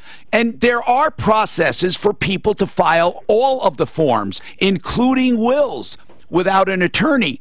But would you write a will without an attorney? Yeah. Okay. I get $1 million estate for my father. Well, then, Bill, you're a genius, bro. And a bunch of other stuff. That's good, Bill. You're a genius. I don't recommend it, okay? Just like I don't recommend pulling your own teeth. I understand what you're saying, Bill, but there are many people who are not astute, and you don't want to take that chance. Bill wanted to talk about he's done millions of dollars of stuff. So have I, Bill. So have I. All of my own stuff. But I wouldn't recommend it for anyone unless they're really, really, really smart. Not just smart, informed and educated. It's not smart necessarily. Jay Bretz, have you come across old roofing with slats and stuff that needed to be replaced? Here's what I really need to know. Does insurance pay if something is just old and worn out, but let's say the storm hit the shingles are destroyed, and you open it up and you find damage underneath, not from the storm, from just being old? Have you had that covered? Yes, we have. And that what happens is, because in order to do the roof correctly according to code, that stuff underneath, like the decking, needs to be completed as well. Most insurance companies will cover that. There are a few select ones out there that don't, Tom, that'll put up a fight, but most of the time we can get the insurance company to cover it. Right, because it's part of a code upgrade more than anything, right? In order to do the roof, period. Right. So that the customer, so they've got replacement cost in order to replace the roof. Oh, I see. I see what you're saying. You're right. If it's a replacement cost and you can't replace it, they would have to replace it. That makes sense. Okay, we'll talk to him then coming back and see what he does. I have some ideas on how to deal with his insurance company, State Farm. Sponsored by Farmers Insurance. How about these mail people that aren't delivering mail? I swear to God, their motto is rain, sleet, or snow. Right now, they're not going out. There's nothing about cold, though. You know what? I used to get. And I'm going to do one of my own. Dan, because come time on, is so up. sexual marks up real quick. We might have a slight issue, but it's nothing major. Okay. So, I mean, this one. Yeah. Well, I'll do them like in between. Yeah, I'll do it. Sorry, Dan. Okay, here. Or I'll just do Fuller and then do my other woman back. Traveling out to DIA. The weather forecast going to be mostly sunny today with a high. What you looking at? The number? It goes there, and then it comes up. You know, this number seems to be an American Express. It's not. It's not? You called it? I'm almost positive that's a scam. No, I bet you it is. But you know, like when we comment, Okay, guys. it'll show the whole link. It says 302 error.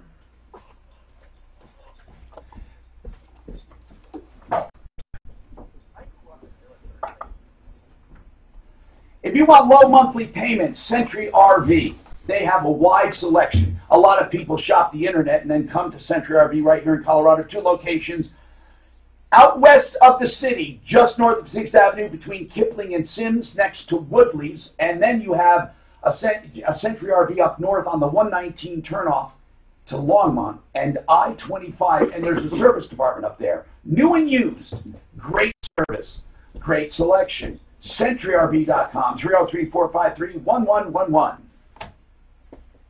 And that's why it's important to me to remind When veterans you that click on it and it lights up, that's what usually it shows the link, like her picture, like whatever we have. By the way, have you ever been to do it, right? I don't know, if I send you a news article, you know how it'll show you the headline on the text? Your VA benefits, there's no down payment and no mortgage is just required, and you'll receive some of the lowest. Okay, I'm getting on for that call. In a mortgage, it's no problem. You can refinance. Although he answered it really.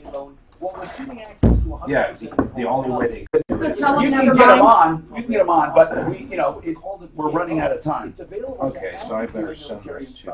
As well, so you don't have to wait to take advantage of such incredible savings. Oh, that is A salary-based mortgage consultant will listen to your Yes, I financial don't see the goals big deal. and customize a loan program to fit your needs. Just call 303-695-7000. 303-695-7000 or AmericanFinancing.net. That is weird, though, man.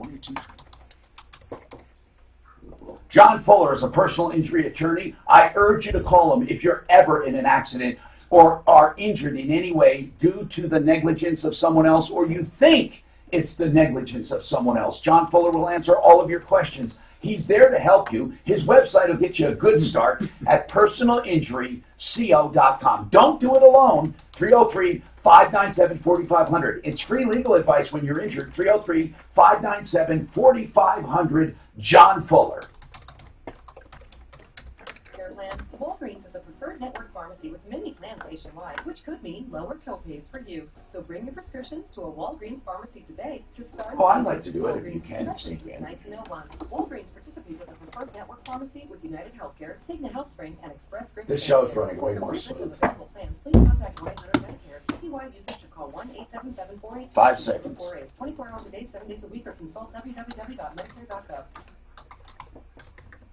If you're looking for a reverse mortgage, beware. They're not good for everyone. They eat up equity, but they're great for people who are elderly that want to live off the equity of their home, and you'll never, ever encumber your estate for more than the price of the home. You can stay there your whole life, and if it accrues more, you still get to only pay the home value. That's it. 303-771-3500.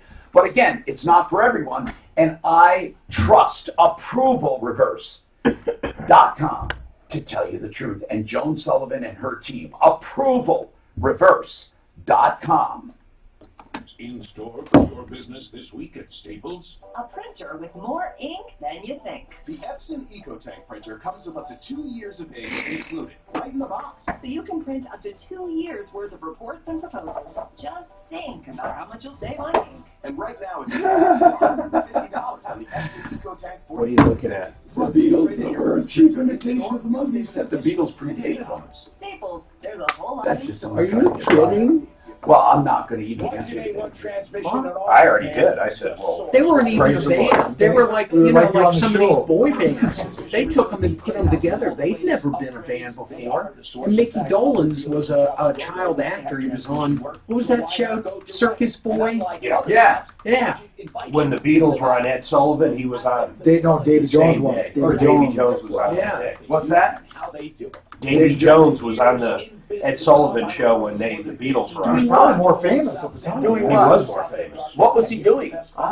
Davy Jones. I didn't know that he was famous before the Monkees. When he was on, you got to be famous. You're on Ed Well, I know, but Mickey Dolenz was a circus boy. I know that. But then he was nothing before the Monkees. Mike Nesbitt was nothing. Peter Tork was nothing. You know all those guys. Oh yeah. These guys. Yeah. And he's even got an autographed picture of the Monkees. I actually liked their music. I actually liked the TV show. I thought it was funny as hell. I watched it sometimes, but I didn't like when they went in the fast motion. Oh, I know. It was like Benny Hill, you know. It was like Benny Hill. Well, like Pleasant Valley Sunday was a good scholar. No, I think Last Train to Clarksville was the Beatles ripped them off so bad. Yeah. Oh, come on.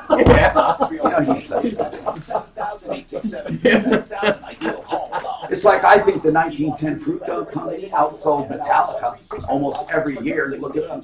You know, it was a good band. Yummy, yummy, yummy. I've got love in my tummy. Bubblegum music. I just can't believe I went to a bubblegum festival. What the hell is bubblegum? What is that? Bubblegum music. It's a whole genre of music. Whole genre. It's called bubblegum? Yes. Bubblegum rock. Honest to God, Mark, it's a whole genre. You never heard that? What's that? Oh. I've never heard that. Have you? Yes. Hi, Tom Martino. Welcome, 303-713-TALK. Now listen, I don't want to belabor this one because I think we know it. But Jeremy, if you have replacement cost coverage on your roof and they open up an old roof that was damaged clearly by hail, but underneath it's not hail damage, it's just old and decrepit and needs to be replaced, does insurance cover it? Yeah, I would see no reason it wouldn't. Now, John, what is State Farm telling you? An adjuster somewhere in another state has looked through the policy and found kind of a loophole. And what does it say? What's the loophole? There might be. Was required. What did it say? I did not have that endorsement. Oh, For code upgrade or for replacement? Which one? It would be like a code upgrade. Jeremy, what if he doesn't have... code requirement. This has to be done per code requirement. Yeah, so there's multiple things in a roof bid. I mean, the shingles is just yeah, but Jeremy, what do you think about State Farm not paying for it? Do you think they can get away with it if, in fact, he doesn't have code enforcement or code upgrade? They should still be paying for the roof, but any building code improvements that he didn't have, I don't think they would pay. That's the underneath. That's the underneath decking. But if he has, what about what Jay Brett says? If you have replacement cost, even though it's not code upgrade, it's replacement cost, and you can't replace it because part of the cost is putting on new decking, even if the decking was not there or it was rotted. What do you say there? No, I would say if he didn't have it, the replacement means we're replacing what you had. So if he doesn't have something that is now deemed an necessity due to code upgrade, that's what the code upgrade coverage is for. So you think they might be able to get away with it? Yeah, I mean, if it's truly an upgrade, or well, it's not an upgrade. Even if they put the old stuff back the way it was, I mean, just new stuff. It's rotten. Let's put it that way. It's rotten. Or John, actually, it is code upgrade because even if they wanted to put it back with new stuff the way it was, it's not allowed. Right. That's where it becomes more of a code issue, I think, than a replacement cost. The rule of thumb is they're going to replace what you had. Most of those policies typically have building code coverage in there for this very thing. Now, so John, if he truly doesn't have it. Make sure you don't have it. I think what Jeremy is saying is true. Make sure you don't have it. Please, hold on. Let me just put that on. Okay. Are you there? You're still there, right, John? So listen, here's what we want. I'm here. Here's what we want to do. We want you to make sure you don't have it, and then we want you to call Paradigm, which is an adjuster, and he will take Paragon. He's an adjuster, a public adjuster who works for the public. Now, because this is so far down the road, it's not going to be worth a lot to him because he only gets a small percentage of what he collects extra. But I think we should work out a special deal just for this to see if there are other damages that were not even found. This would be a great test case. Mark, would you talk to him about John's case and just see what we can find? All right, I would love this as an experiment, John, so hang on. And Suzanne, get his information, and Mark will get in touch with him. Let's just see what he can do. This would be great. Okay, Kevin, what's going on with you, Kevin? Yeah, hi. So I drive for Uber and Lyft part-time. Yes. I make about $12,000 to $15,000 a year. So I'm looking at getting a better fuel-efficient car. Payments weren't going to work, so they're trying to talk me into leasing. I don't think for Uber it would be a good idea for you. I just don't think so. I think that if you can, leasing is a great idea. If you acquire the car for a good price, you don't pay more for it than you would if you were buying, and you don't lease more of a car than you would buy because the payments are artificially low. You want to make sure you lease the same exact way as you would buy, as reasonable. But putting the mileage on, when you buy those mileage, it takes... I think it would take the benefit out of it. And I think you'd be better off buying a car and just financing it longer. That's the way I would do it if I were you. Now, Steve is back. We got to take him at another time. Okay, thank you very much, David Salisbury, 720-493-3911. He'll be happy to talk to you if you need any help with your estate planning, wills, or probate, 720-493-3911.